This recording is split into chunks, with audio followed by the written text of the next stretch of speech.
सर्वप्रथमे त्राणकर्ता एवं मुक्तिदाता प्रभु जीशुख्रीष्ट को गौरव दिए। प्रभुंकर असीम अनुग्रह एवं दया सकाशु आउ एक नूतन विषय वस्तु सहित मु समस्त श्रोता भाई भौणी मानक निकटरे उपस्थित होइअछि। आज यही बाइबल अध्ययन कार्यक्रम आमे माने जो विषयटी उपरे चर्चा करने को जाउछंती से विषयटीर नाम हेउछि प्रभु जीशुख्रीष्ट गौरवमय पुनरुत्थान। आमे माने आजिर एही बाइबल अध्ययन कार्यक्रम जो विषयटी उपरे आलोचना करने को जाउछंती से विषयटीर नाम हेउछि प्रभु जीशुख्रीष्ट गौरवमय पुनरुत्थान। मृत्यु को जय करी प्रभु जीशुख्रीष्ट मृत्युंजयी ख्रीष्ट से पुनरुत्थित होई अछंती। से होचंती प्रभु जीशुख्रीष्ट गौरवमय पुनरुत्थान। तेणु यही विषयटी आमे माने पाई पारिबा पवित्र शास्त्र बाइबल रो नूतन नियम माथ्यू लिखित सुसमाचार तार 28 अध्याय प्रथम पद ठू 9 पद पर्यंत। आसंतु एई अंशटी को एठारे पाठ करिबा। विश्राम बार शेष हेला उतारे सप्ताहर प्रथम दिवसर प्रत्युषरे मगदलिनी मरियम और अन्य मरियम समाधि देखिवा को आसिले।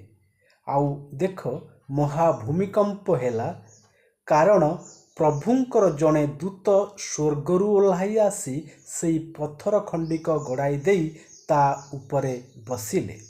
तांको रूप बिजुली परी और तांकर वस्त्र हिम परी शुभ्र वर्ण थिला। पुणी तांको भयरे प्रहरी माने कंपमान होई मृतवत हेले। किंतु दूत स्त्री लोक मानकु उत्तर देले, तुम्भे माने भय कर नाही, कारण तुम्भे माने जो क्रूसरे हत जीशुंकर अन्वेषण करुअछ ताहा मु जाने। से एठारे नाहांती, कारण से जेपरी कहिथिले सेही परी उठी अछंती। आस, से जोठारे सोईथिले से स्थान देख। आउ तुम्भे माने शीघ्र जाई ताहांक शिष्य मानकु कह, से मृत मानक मध्यरु उठी अछंती। पुणी देख, से तुम्भ मानक आगे गालिली की जाउअछंती। सेठारे तुम्भे माने ताहांकर दर्शन पाइब। देख, मु तुम्भ मानकु कहिली। एथिरे से माने भय ओ महानंदरे समाधि निकटरू शीघ्र प्रस्थान करी ताहांक शिष्य मानक संवाद देवा निमंते दौड़िले। आउ देख, जीशु से मानक साक्षात करी कहिले, तुम्भ मानकर मंगल हेउ। तो से माने निकट को आसी ताहांक पाद धरी ताहांको प्रणाम कले। प्रभु एई पठित वाक्यांशटी को जेभली आमे समस्ते बुझी पारिबा, सेथिपाई आम समस्त को प्रभु जीशुख्रीष्ट आम समस्त को आशीर्वाद करंतु।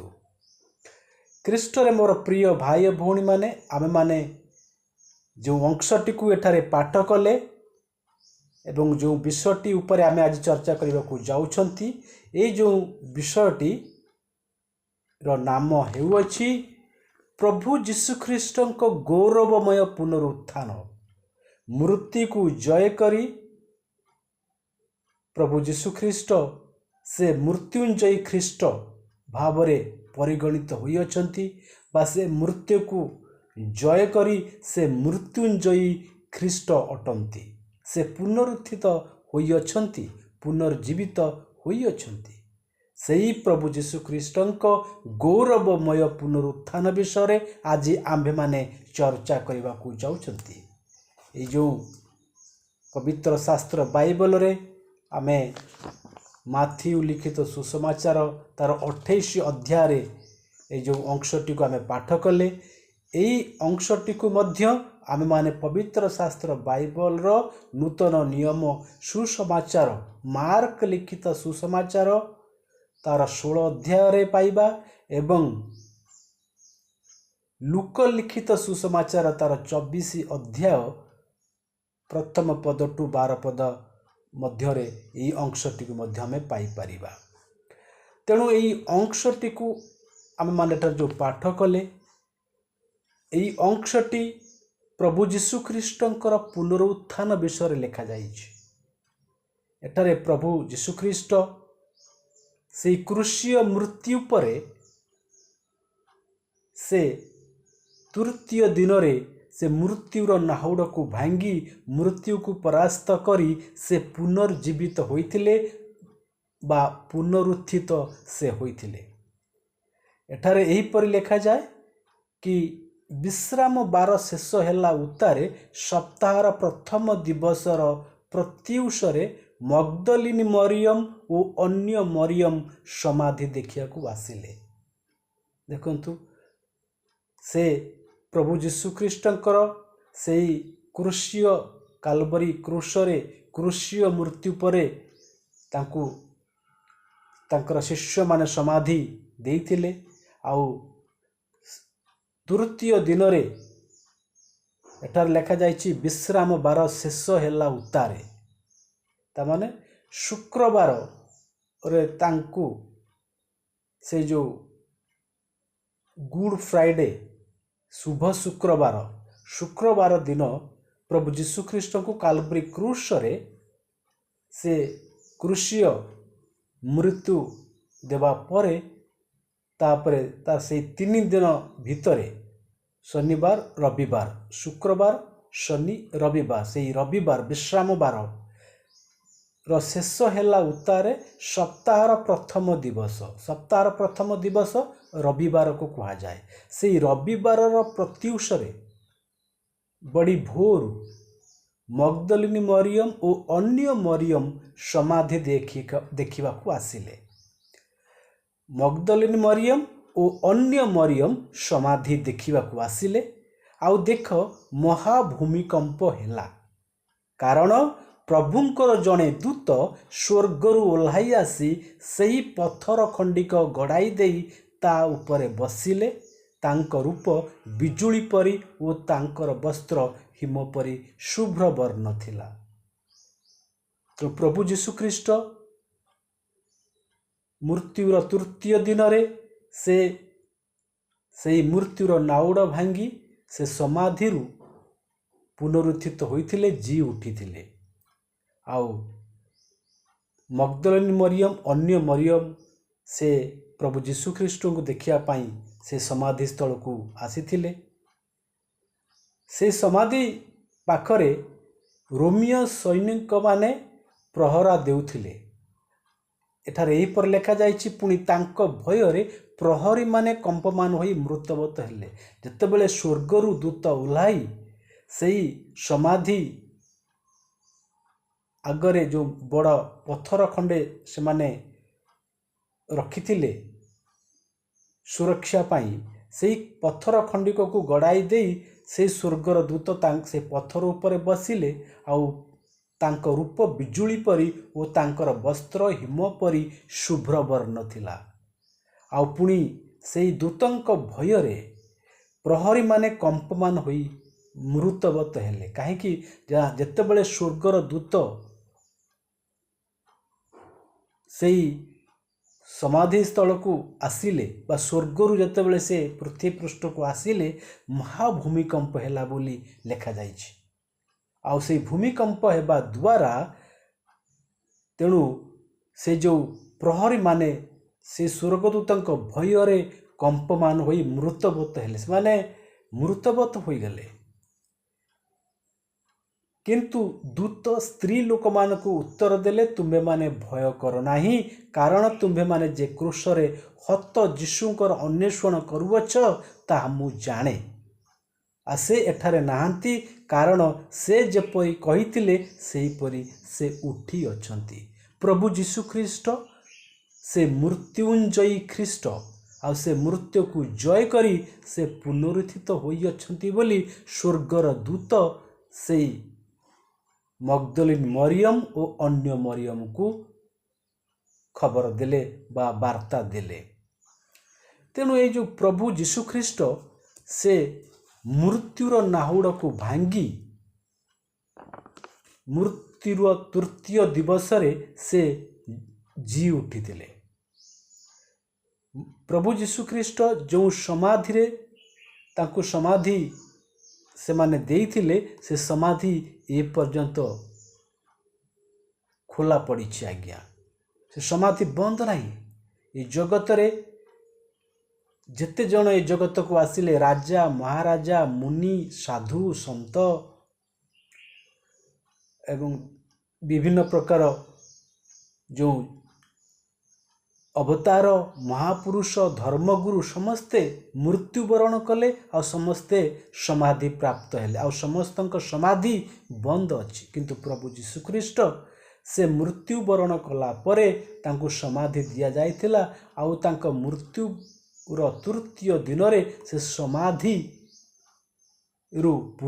ଉଠି ପୁନର୍ଜୀବିତ ହେଲେ, ବା ସେ ମୃତ୍ୟୁକୁ ଜୟ କରି ପୁନର୍ଜୀବିତ ହେଲେ, ଆଉ ତାଙ୍କ ସମାଧିର ଦ୍ୱାର ବା କବର ଖୋଲା ଅଛି। ସେହି ଖୋଲା ସମାଧି ପ୍ରମାଣ କରେ କି ପ୍ରଭୁ ଯୀଶୁଖ୍ରୀଷ୍ଟ ସେ ମୃତ୍ୟୁରୁ ପୁନରୁତ୍ଥାନ ହୋଇଅଛନ୍ତି। ଏଇ ଯେଉଁ ପ୍ରଭୁ ଯୀଶୁଖ୍ରୀଷ୍ଟ ସେ ପୁନରୁତ୍ଥିତ ଈଶ୍ୱର, এই କଥା ସମଗ୍ର ବିଶ୍ୱ ଘୋଷଣା କରୁଅଛି। ପୃଥିବୀକୁ ଅନେକ ବଡ଼ ବଡ଼ ମହାପୁରୁଷ, ଧର୍ମଗୁରୁ, ଯାଜକ ମହାଯାଜକ, ଭାବବାଦୀ, ଭିନ୍ନ ଭିନ୍ନ ଅବତାର, ଦେବାଦେବୀ ସମସ୍ତେ ଆସିଛନ୍ତି, ଆଉ ସମୟର କବଳରେ ସେ ନିଜେ ମୃତ୍ୟୁବରଣ କରିଛନ୍ତି। କିନ୍ତୁ କେହି ମୃତ୍ୟୁରୁ ପୁନର୍ଜୀବିତ ହୋଇନାହାନ୍ତି।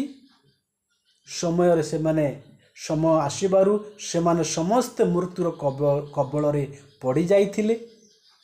ସେମାନେ ମୃତ୍ୟୁକୁ ଜୟ କରିପାରିନଥିଲେ।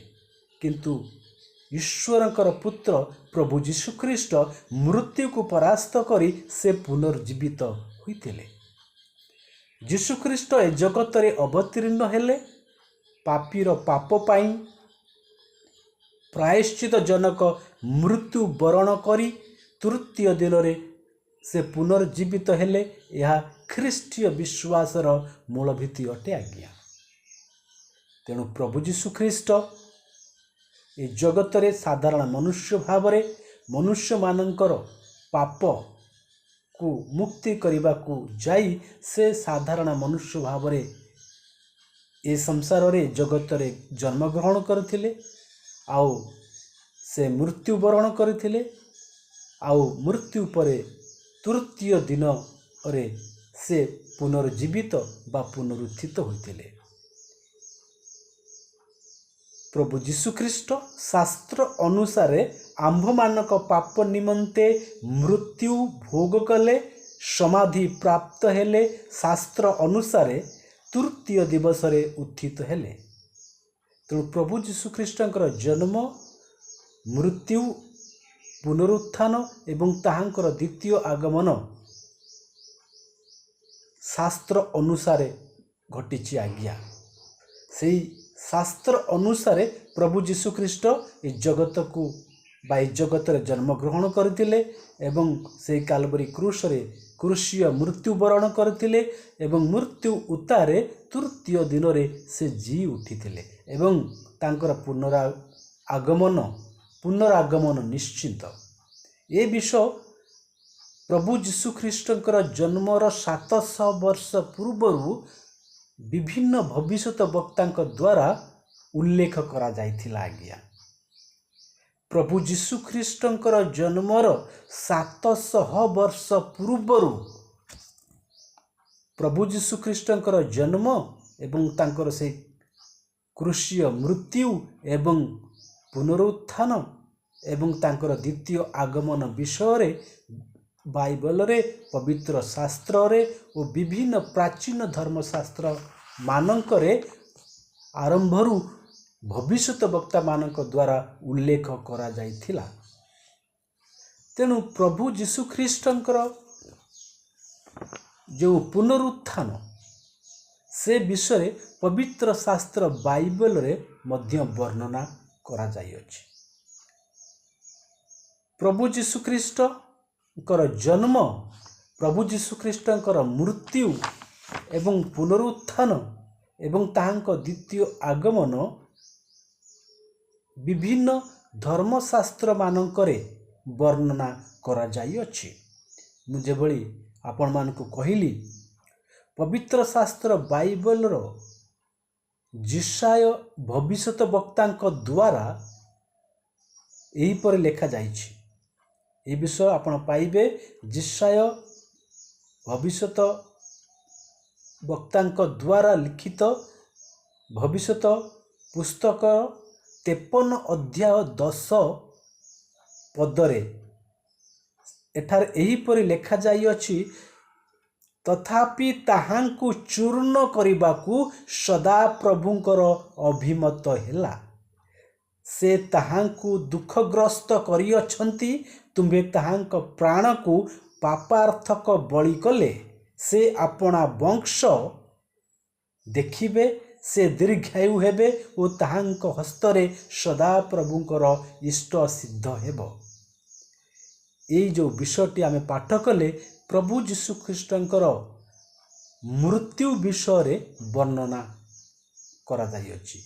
आ ये विषय जो भविष्यत वक्ता लिखिथिले प्रभु जीशुख्रीष्टंकर जन्मर 700 वर्ष पूर्वरु एठार लेखा जाइतिला। से कौन लिखुचंती, तथापि ताहांकु चूर्ण करिबाकू सदा प्रभुंकर अभिमत हेला।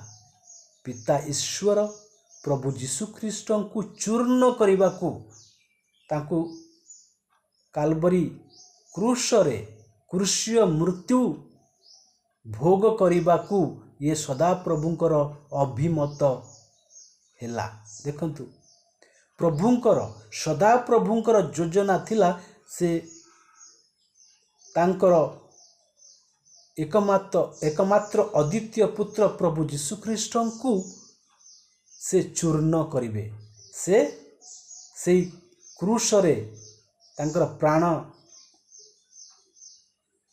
से नेबे। ये विषय रे से लेखा जाई अछि। ए कथा प्रभु जीशुख्रीष्टंक जन्मर 700 वर्ष पूर्वरु भविष्यत वक्ता गण लिखिथिले। आउ एक पुस्तक अछि पवित्र शास्त्र बाइबल रो। पवित्र शास्त्र बाइबल रो पुरातन नियम जाको आदि पुस्तक, प्रथम पुस्तक आदि पुस्तक बोली कहंती। से आदि पुस्तक रो 3 अध्याय 15 पदरे लेखा जाइछि। प्रभु जीशुख्रीष्टंकर मृत्यु विषय लेखा जाइछि। ए जो आदि पुस्तक, से आदि पुस्तक रे प्रभु जीशुख्रीष्टंकर मृत्यु विषय प्राय 3500-4000 वर्ष पूर्वरु प्रभु जीशुख्रीष्टंकर जन्मर 3500-4000 वर्ष पूर्वरु आज को प्राय 5000 वर्ष हो गलानी। तेणु प्रभु जीशुख्रीष्टंकर जन्मर 3500-4000 वर्ष पूर्वरु प्रभु जीशुख्रीष्टंकर मृत्यु विषय रे एई आदि पुस्तक रे लेखा जाइछि। देखंतु केवल जिशाय भविष्यत वक्तांक द्वारा नुहे, केवल आदि पुस्तक रे नुहे, गीत संहिता रे मध्य तार 22 अध्याय लेखा जाइछि। पुणी सेई गीत संहिता 16 अध्याय 10 पदरे लेखा जाइछि। पुणी पवित्र शास्त्र बाइबल रे होसेया भविष्यत पुस्तक तार 6 अध्याय 2 पदरे लेखा जाइछि। यात्रा पुस्तक तार 12 अध्याय लेखा जाइछि। गणना पुस्तक तार 21 अध्याय लेखा जाइछि। पुणी सेई गणना पुस्तक रे 9 अध्याय लेखा जाइछि। को विषय रे आज्ञा ना प्रभु जीशुख्रीष्टंकर मृत्यु विषय रे कि से जगत को आसीबे आ ये जगतर लोक मानक पापरु रक्षा करबा को जाई से निजे से क्रूस रे निज प्राण को बलि देबे, बलि हेबे।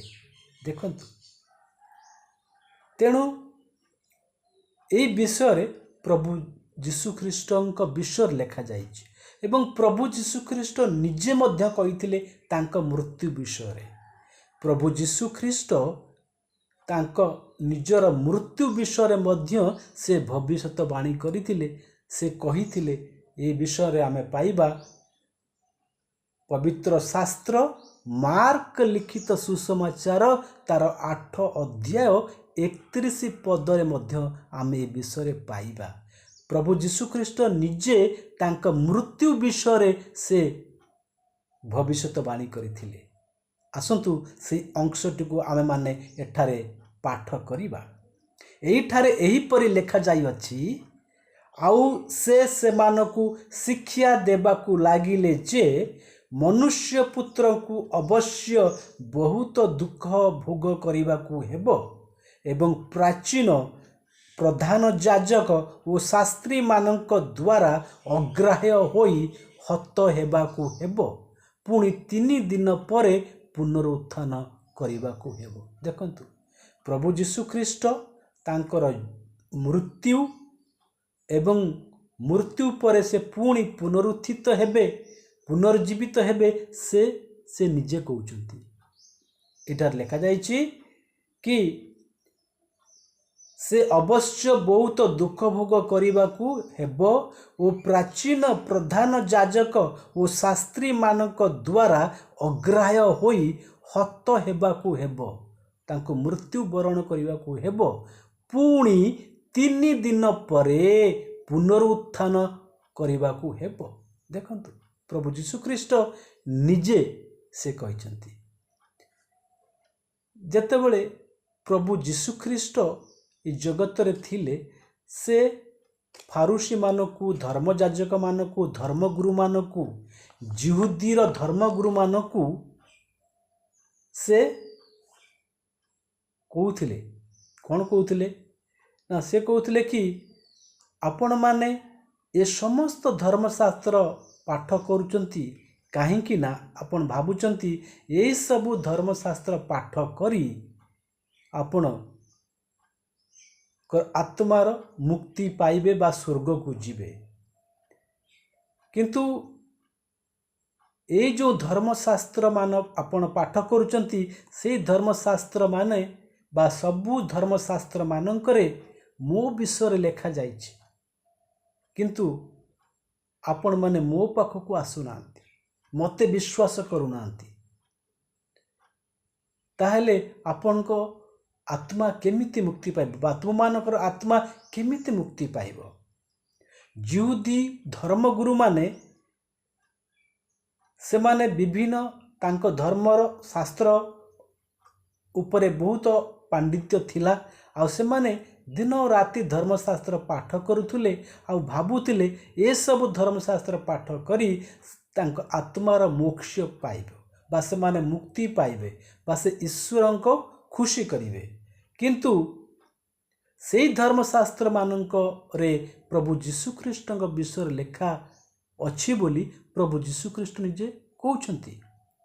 ସେ କହୁଥିଲେ, you diligently study the scripture because you think by them you possess the eternal life.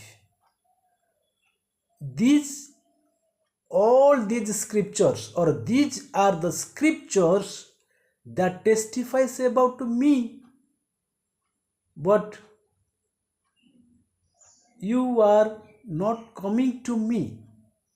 You are refused to come to me to have life. ତାର ଅର୍ଥ ହେଉଛି, ଯେଉଁ ଧର୍ମଶାସ୍ତ୍ର ଧର୍ମଗୁରୁମାନେ ପାଠ କରୁଥିଲେ, ସେଇ ଧର୍ମଶାସ୍ତ୍ର ମାନଙ୍କରେ ପ୍ରଭୁ ଯୀଶୁଖ୍ରୀଷ୍ଟଙ୍କ ବିଷୟରେ ଲେଖାଯାଇଛି ବା ଲେଖାଯାଇଥିଲା ବା ଲେଖାଯାଇଛି। ପ୍ରଭୁ ଯୀଶୁଖ୍ରୀଷ୍ଟ ନିଜେ କହୁଛନ୍ତି, ସେଇ ଧର୍ମଶାସ୍ତ୍ର ମୋ ବିଷୟରେ ସାକ୍ଷ୍ୟ ଦେଉଅଛି। These are the scriptures that testifies about me. ସେ କେବଳ ବାଇବଲ ବିଷୟ ବା ବାଇବଲରେ କେବଳ ପ୍ରଭୁ ଯୀଶୁଖ୍ରୀଷ୍ଟଙ୍କ ବିଷୟ ଲେଖାଯାଇଛି ତାହା ନୁହେଁ ଆଜ୍ଞା। ସେ କହୁଥିଲେ ସମସ୍ତ ଧର୍ମଶାସ୍ତ୍ର ମୋ ବିଷୟରେ ସାକ୍ଷ୍ୟ ଦିଏ। These are the scriptures that testifies about me। केवल प्रभु जीशु ख्रीष्टଙ୍କ विषୟରେ ତାଙ୍କ ଜନ୍ମ ମୃତ୍ୟୁ ଏବଂ ପୁନରୁତ୍ଥାନ ଏବଂ ଦ୍ୱିତୀୟ ଆଗମନ କେବଳ ପବିତ୍ର ଶାସ୍ତ୍ର ବାଇବେଲରେ ଲେଖା ଅଛି ତାହା ନୁହେଁ ଆଜ୍ଞା। ଏ ସମସ୍ତ ସମ୍ପ୍ରଦାୟର ଶାସ୍ତ୍ରମାନଙ୍କରେ ମଧ୍ୟ ଲେଖାଯାଇଅଛି। ସେଇଥିପାଇଁ ପ୍ରଭୁ ଯୀଶୁଖ୍ରୀଷ୍ଟ କହୁଛନ୍ତି ଏହି ସମସ୍ତ ଧର୍ମଶାସ୍ତ୍ର ମୋ ବିଷୟରେ ସାକ୍ଷ୍ୟ ଦେଉଅଛି। ଯୀଶୁଖ୍ରୀଷ୍ଟ ନିଜେ କହୁଛନ୍ତି ଏହି ସମସ୍ତ ଧର୍ମଶାସ୍ତ୍ର ମୋ ବିଷୟରେ ସାକ୍ଷ୍ୟ ଦେଉଅଛି। These are the scriptures that testifies about me, but you refused to come to me to have life।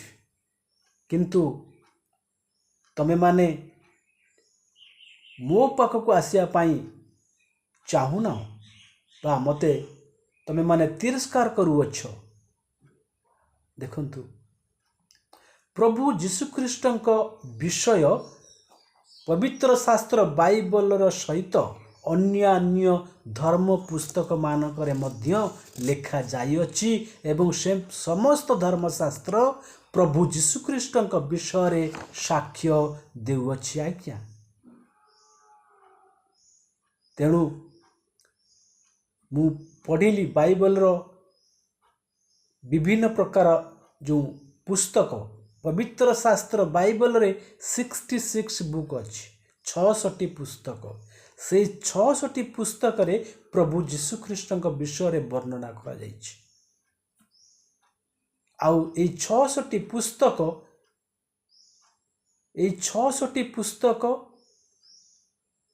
40 लेखक माध्यम रे लेखा जाइतिला। से माने भिन्न भिन्न स्थान भिन्न भिन्न समय देखंतु से माने भिन्न भिन्न देश रे थाई सुद्धा एकक आरक से माने कहा को जानी नथिले। भिन्न भिन्न समय भिन्न भिन्न स्थान रे थाई सुद्धा से जो विषय लिखिथिले समस्त प्रभु जीशुख्रीष्ट को इंगित करुछि बा समस्ते प्रभु जीशुख्रीष्ट विषय लिखिछंती। या केमिति संभव आज्ञा? या पवित्र आत्मा या ईश्वर कार्य अटे आज्ञा। आज्ञा जड़े एशिया महादेश रे थाई कि से जीशुख्रीष्ट विषय लिखुची, जड़े यूरोप महादेश रे थाई से प्रभु जीशुख्रीष्ट विषय लिखुची। भिन्न भिन्न स्थान भिन्न भिन्न काल भिन्न भिन्न पात्र किंतु समस्त जा लिखुचंती ता मिसी जाउछि। ता केवल प्रभु जीशुख्रीष्ट विषय रे लिखुचंती। या केमिति संभव हैला आज्ञा?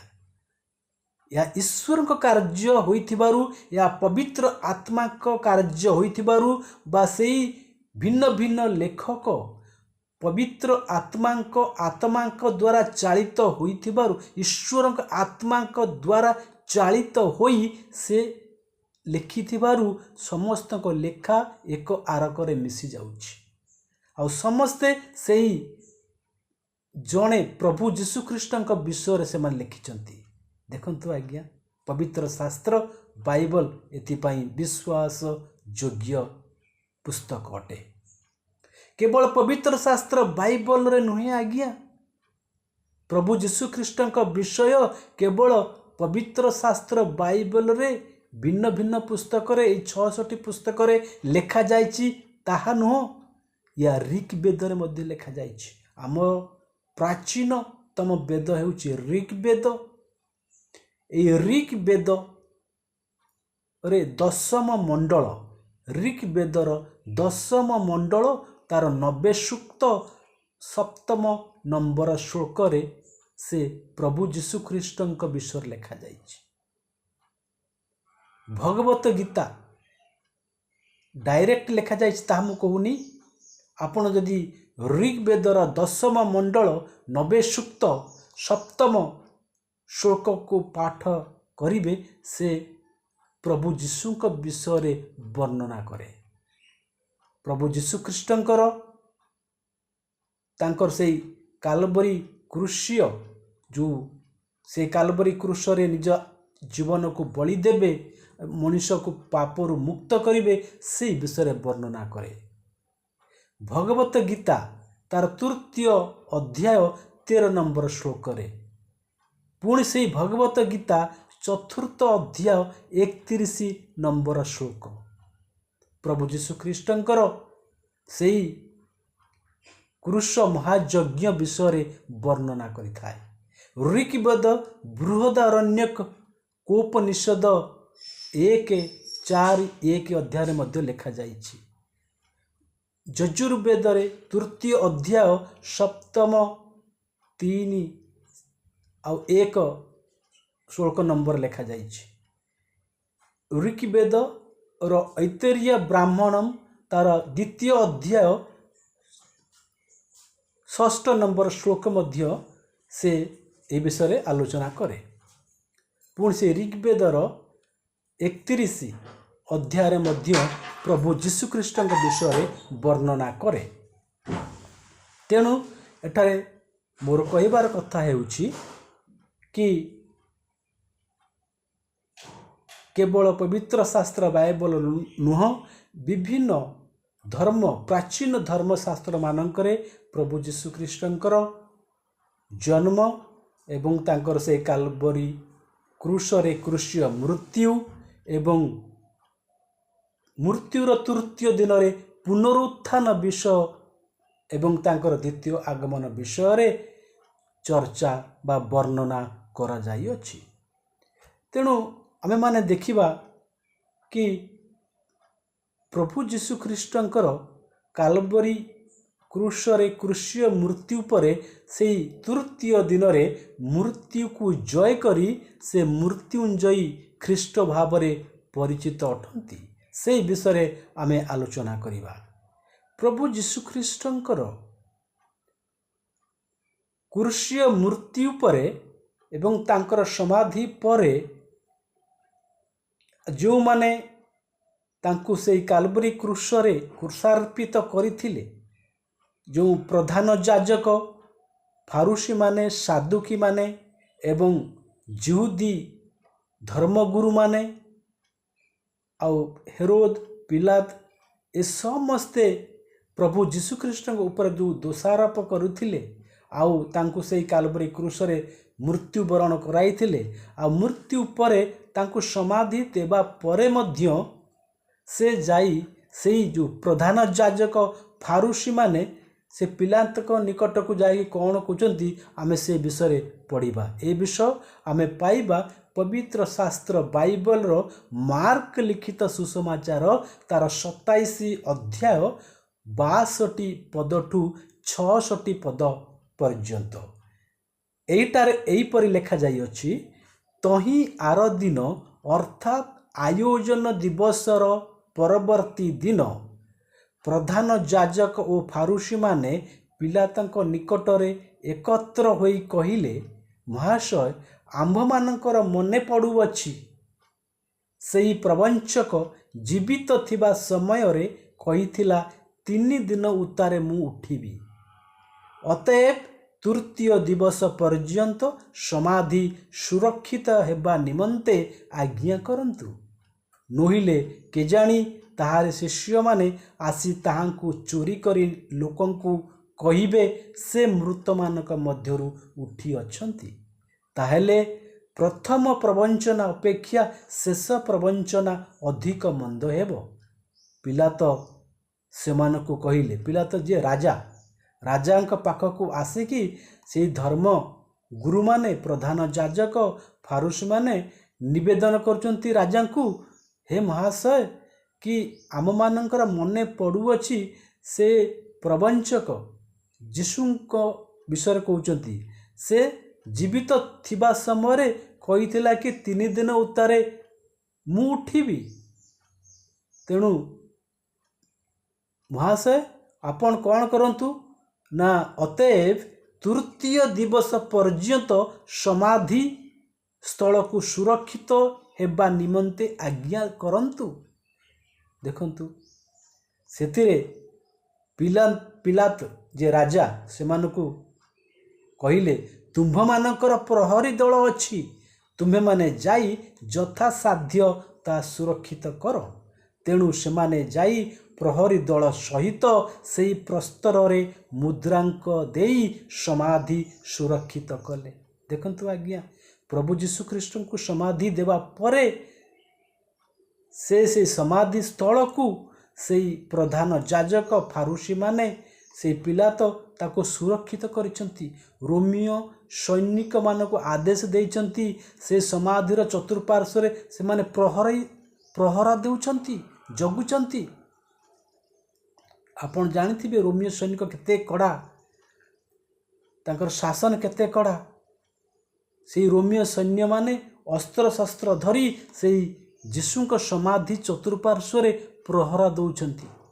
ଆଉ କେବଳ ସେତିକି ନୁହେଁ ଆଜ୍ଞା, ସେ ସମାଧି ସ୍ଥଳକୁ ବଡ଼ ବଡ଼ ପଥର ଦ୍ୱାରା ତା ବନ୍ଦ କରି ଆଉ ସେଇ ପ୍ରସ୍ତରରେ ସେ ସିଲ୍ ଲଗାଇ ଦେଇଛନ୍ତି, ମୋହର ଲଗାଇ ଦେଇଛନ୍ତି, ରାଜାଙ୍କ ମୁଦ୍ରାଙ୍କ ଦେଇକି ସେ ସମାଧି ସୁରକ୍ଷିତ କରିଛନ୍ତି। ଏହାର ଅର୍ଥ ରାଜାଙ୍କ ବ୍ୟତୀତ କୌଣସି ବ୍ୟକ୍ତି ସେ ସମାଧି ସ୍ଥଳକୁ ଯାଇପାରିବ ନାହିଁ। ଗଲେ ରାଜାଙ୍କ ଦ୍ୱାରା ମୃତ୍ୟୁଦଣ୍ଡ ପାଇବ। ସେଇ ପ୍ରଧାନ ଯାଜକ ଫାରୁସୀମାନେ, ସେଇ ଧର୍ମଗୁରୁମାନେ ରାଜା ପିଲାତଙ୍କୁ କହି ଯୀଶୁଙ୍କ ସମାଧି ସ୍ଥଳକୁ ରୋମୀୟ ସୈନ୍ୟକୁ ଜଗାଇ ପ୍ରହରା ଦେଉଛନ୍ତି, ଆଉ ଜଗେଇଛନ୍ତି ସୁରକ୍ଷିତ କରିବା ପାଇଁ।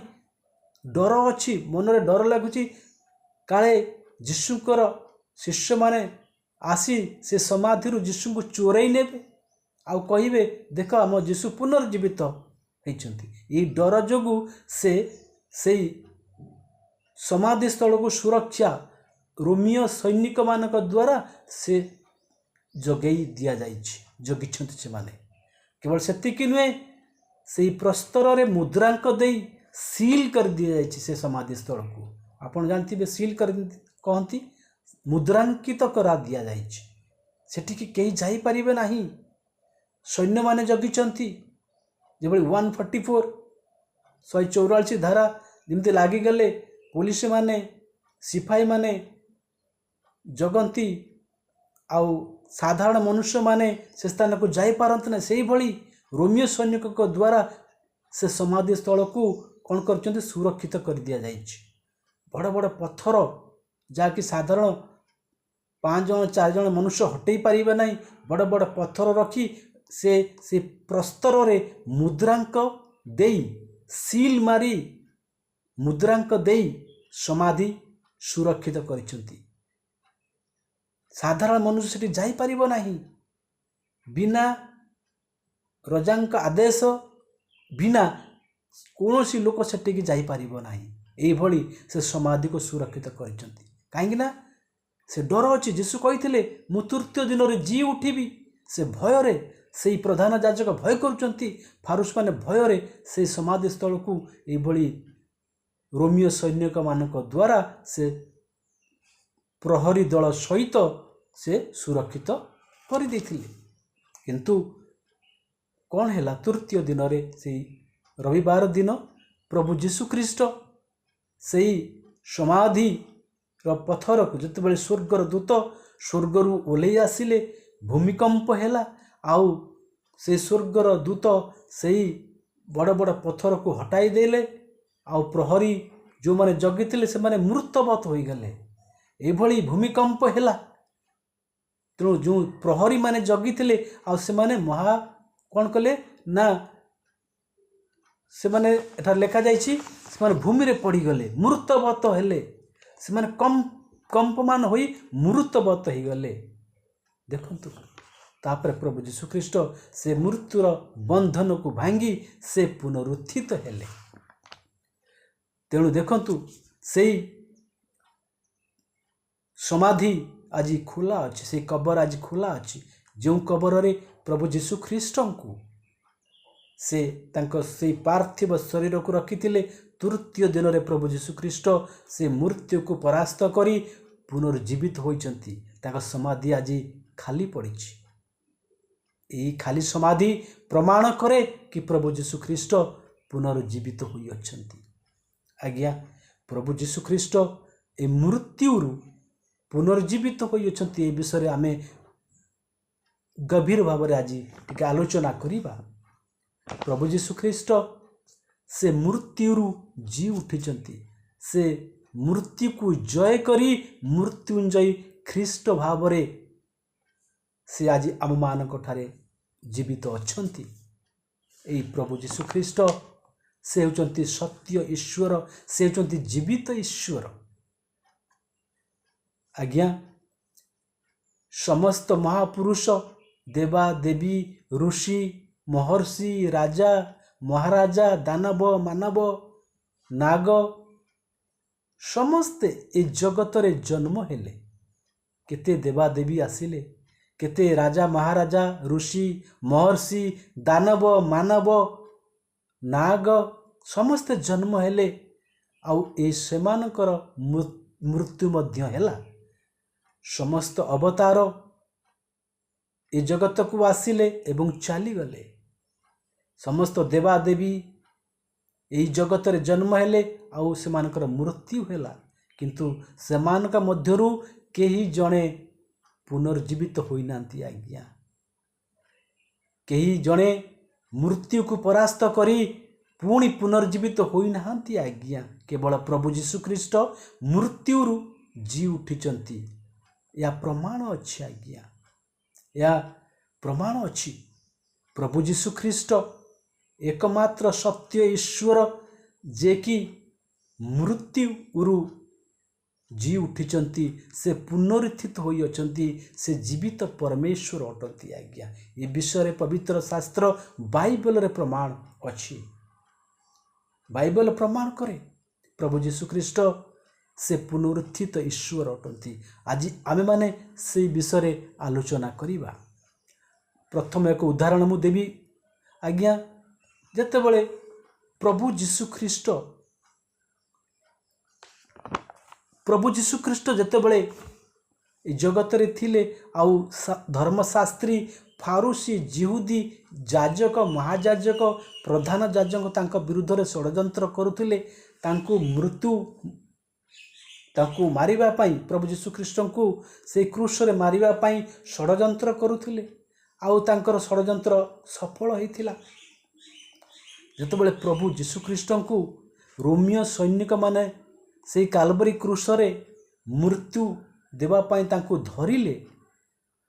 सेतेबेले से विषय आमे देखिबा कि प्रभु जीशु ख्रीष्ट को जेतेबेले रोमियो सैनिकंक द्वारा धर्मशास्त्री जिहुदी धर्मावलंबी माने फारूसी माने जिहुदी रो धर्मगुरु माने याजक माने महायाजक माने प्रधान याजक माने प्रभु जीशु ख्रीष्ट को धरिले। आउ जेतेबेले से प्रभु जीशु ख्रीष्ट को धरी से कौन करचंती, से महायाजक गृह को नेकी जाउछंती। तांकर शिष्य माने देखिले कि गुरु को धरिले और से माने भयर कंपमान हेले, डरी गले और से सामना को आसिले नहीं। देखंतु आपण माने जानिथिबे प्रभु जीशु ख्रीष्टकर जो शिष्य माने थिले, ए जो जीशु ख्रीष्टकर जो 12 जन शिष्य थिले, साधारणतः से माने कौन करथिले, ता व्यवसाय कौन थिला ना अधिकांश शिष्य माने माछ धराली थिले। आज्ञा माछ धरी से माने पेट पोषुथिले। से माने अज्ञान थिले, से माने शिक्षित लोक नथिले। पवित्र शास्त्र बाइबल रे भी तांकर शिष्य मानकर जो 12 जन शिष्य थिले सेमानक विषय मध्य कहे से माने केमिति थिले। से विषय मु आपन कहिबी। ए विषय पवित्र शास्त्र बाइबल रे प्रेरित पुस्तक तार 4 अध्याय 13 पद रे लिखा जाइछि। एठार एही पर लिखा जाइछि, सेमाने पितर ओ जोहनक साहस देखी एवं सेमाने जे अशिक्षित ओ अज्ञान लोक यह बुझी चमत्कृत हेले। पुणी सेमाने जीशुंक सांगरे थिले बोली सेमानकु चिन्हिले।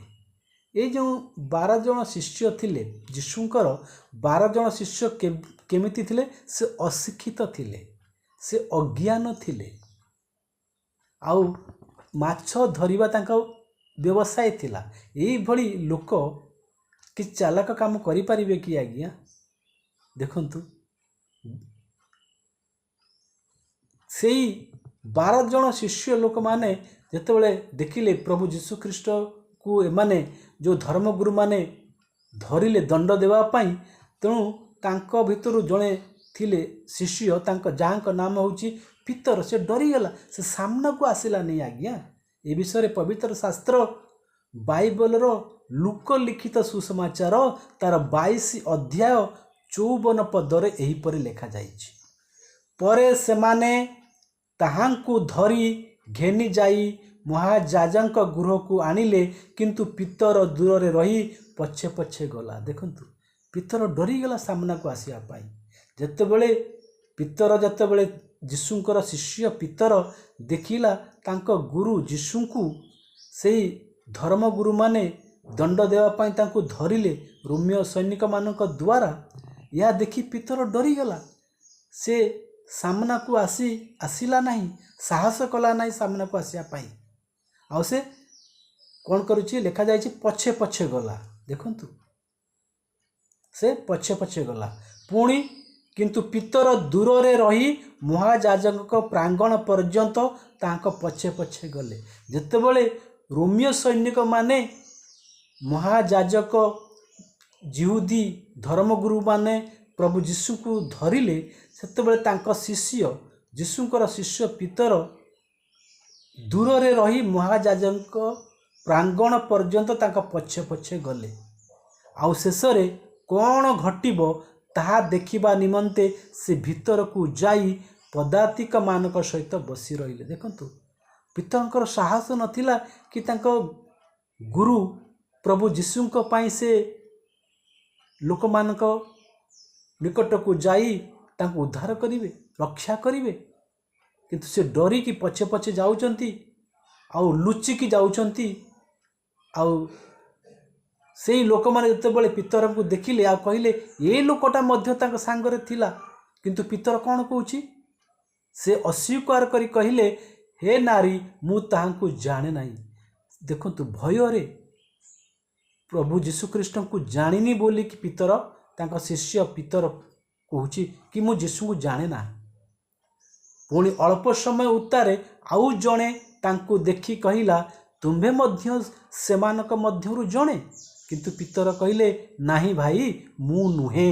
देखंतु लोक कहते यारे ए लोकटा भी जीशुक सहित थिला, किंतु जीशुकर शिष्य पीतर मना कर दउचंती। से जीशु को अस्वीकार करचंती भୟରେ, से भୟରେ अस्वीकार करचंती ना मु तांको जाने नाही, जीशु को जाने नाही बोली पीतर अस्वीकार कर दउचंती। देखंतु एई प्रभु जीशुंकर शिष्य माने ए जो 12 जन शिष्य माने जेतेबेले जीशु को से रोमियो सैनिक माने धरिले से मृत्यु दंड दंडित करिया पई नै जाउचंती, से समय शिष्य माने तांको आगो को मध्य सेई लोक मानक पाख को जाई कि जीशु को छड़ाया पई साहस करू नथिले। एते भय एते डर तांको मध्य रे थिला।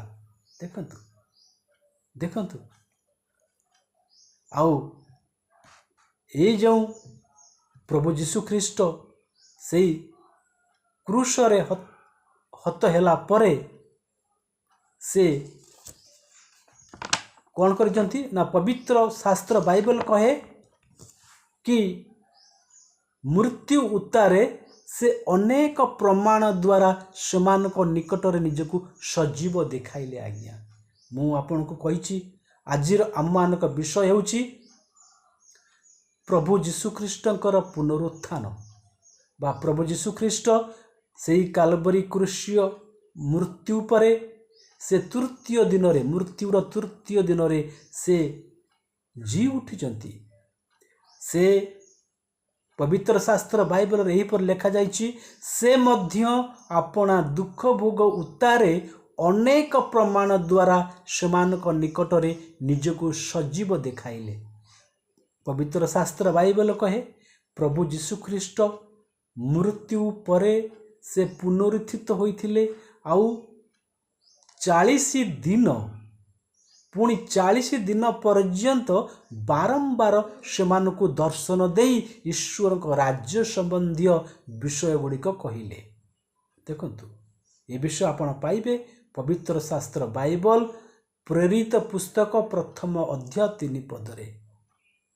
प्रभु जीशु ख्रीष्ट पुनरुत्थित हेबा परे 40 दिन पर्यंत से बारंबार तांकर शिष्य मानक दर्शन देइथिला। आज्ञा 40 डेज, गोटे दिन नुहे, 2 दिन नुहे बा मासेटिए नुहे, से 40 दिन पर्यंत मृत्युरु जी उठिबा परे 40 दिन पर्यंत से बारंबार बारंबार से शिष्य मानक दर्शन देइथिले। आउ से ईश्वर को राज्य विषय प्रचार करुथिले। लिखा जाइछि after his suffering he showed himself to these men and gave many convincing proofs that he was alive. He appeared to them over a period of 40 days and spoke about the kingdom of God. देखंतु after his suffering he showed himself to these men and gave many convincing proofs that he was alive. He appeared to them over a period of 40 days and spoke about the kingdom of God. से मृत्युरु पुनर्जीवित हेबा परे, पुनरुत्थित हेबा परे से दीर्घ 40 दिन धरी से शिष्य मानकु बारंबार दर्शन देइथिले। केवल शिष्य मानकु नुहे आज्ञा, से 500 लोकंकु दर्शन देले। 40 दिन रही प्राय से एका थरे 500 ठारू अधिक भाई मानकु दर्शन देले। देखंतु से पुनर्जीवित होइथिले। बाइबल प्रमाण करे। आज्ञा एक कथा पवित्र शास्त्र बाइबल लेखा जाइछि। प्रथम कोरिन्थियो 15 अध्याय आउ 6 पदर लेखा जाइछि। से 500 रु अधिक लोक मानकु दर्शन देले। आज्ञा आउ 40 दिन रही कि से शिष्य मानकु बारंबार बारंबार दर्शन देइथिले। आ एक कथा प्रमाण करे प्रभु जीशु ख्रीष्ट मृत्युरु पुनर्जीवित होइछंती। आज्ञा थरकर विषय। आज्ञा जेतेबेले प्रभु जीशु ख्रीष्ट से मृत्युरु 3 दिन उतारे से पुनर्जीवित हेले, पुनरुत्थित हेले, से विषय पवित्र शास्त्र जोहन लिखित सुसमाचार तार 20 अध्याय 19 पदरे लेखा जाइछि। आसंतु एई अंशटी को आमे एठारे पाठ करिबा। एठारे एई पर लेखा जाइछि, सेही दिन अर्थात सप्ताहर प्रथम दिन संध्या समय रे जेतेबेले शिष्य माने जो गृह रे थिले सेथिरु द्वार गुड़िक जिहुदी मानक भयर रुद्ध थिला। आज्ञा जेतेबेले प्रभु जीशु ख्रीष्ट को जेतेबेले धर्मगुरु माने, जिहुदी लोक माने, शास्त्री माने, पंडित माने, राजा महाराजा माने तांको मृत्यु दंड रे दंडित कले। आउ सेही धर्मजाजक गुरु मानक भୟରେ तांको शिष्य माने छिनछत्र हो गले। से माने कौन कले? भୟରେ से तांको गृह रे बंद होई से कौन कले ना द्वार गुड़ी को बंद कर दिले जिहुदी मानक भୟରେ।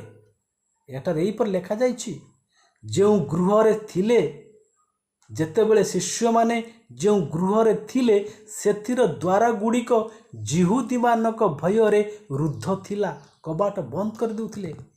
सेतेबेले यीशु आसी मध्यस्थल रे ठिया होई सेमानकु कहिले तुम मानकर शांति हेउ। देखंतु आज्ञा शुक्रवार दिन प्रभु यीशु ख्रीष्ट को से कालवरी क्रूस रे सेमान हत्या कले।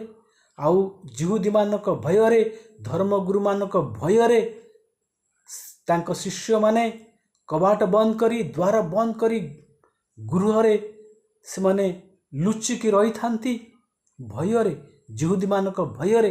काले सेमानकु मध्य तांको गुरु यीशुंको भली से माने धरी तांको हत्या करिवे, सेही भୟରେ से माने कबाट बंद करी घरे पसिकी थांती। आज्ञा आउ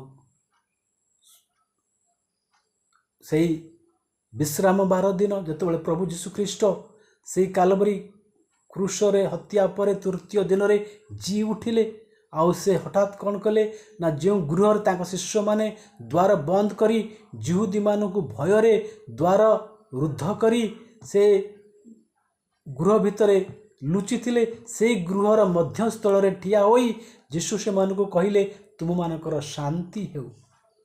किंतु जीशु जेतेबेले आसीथिले सेतेबेले द्वादशंक मध्यरु थोमा नामक जड़े जहाँ को दिदुम कहती से सेमानक संगरे नथिला। अतएव अन्य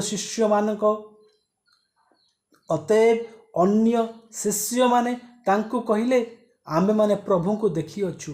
किंतु से सेमानकु कहिले तांको हाथ रे कंटार चिन्ह सब न देखिले ओ से सब स्थान रे मोर आंगुली न देले एवं ताहांको कक्ष देश रे मोर हाथ न देले मु कदापि विश्वास करिबि नाही।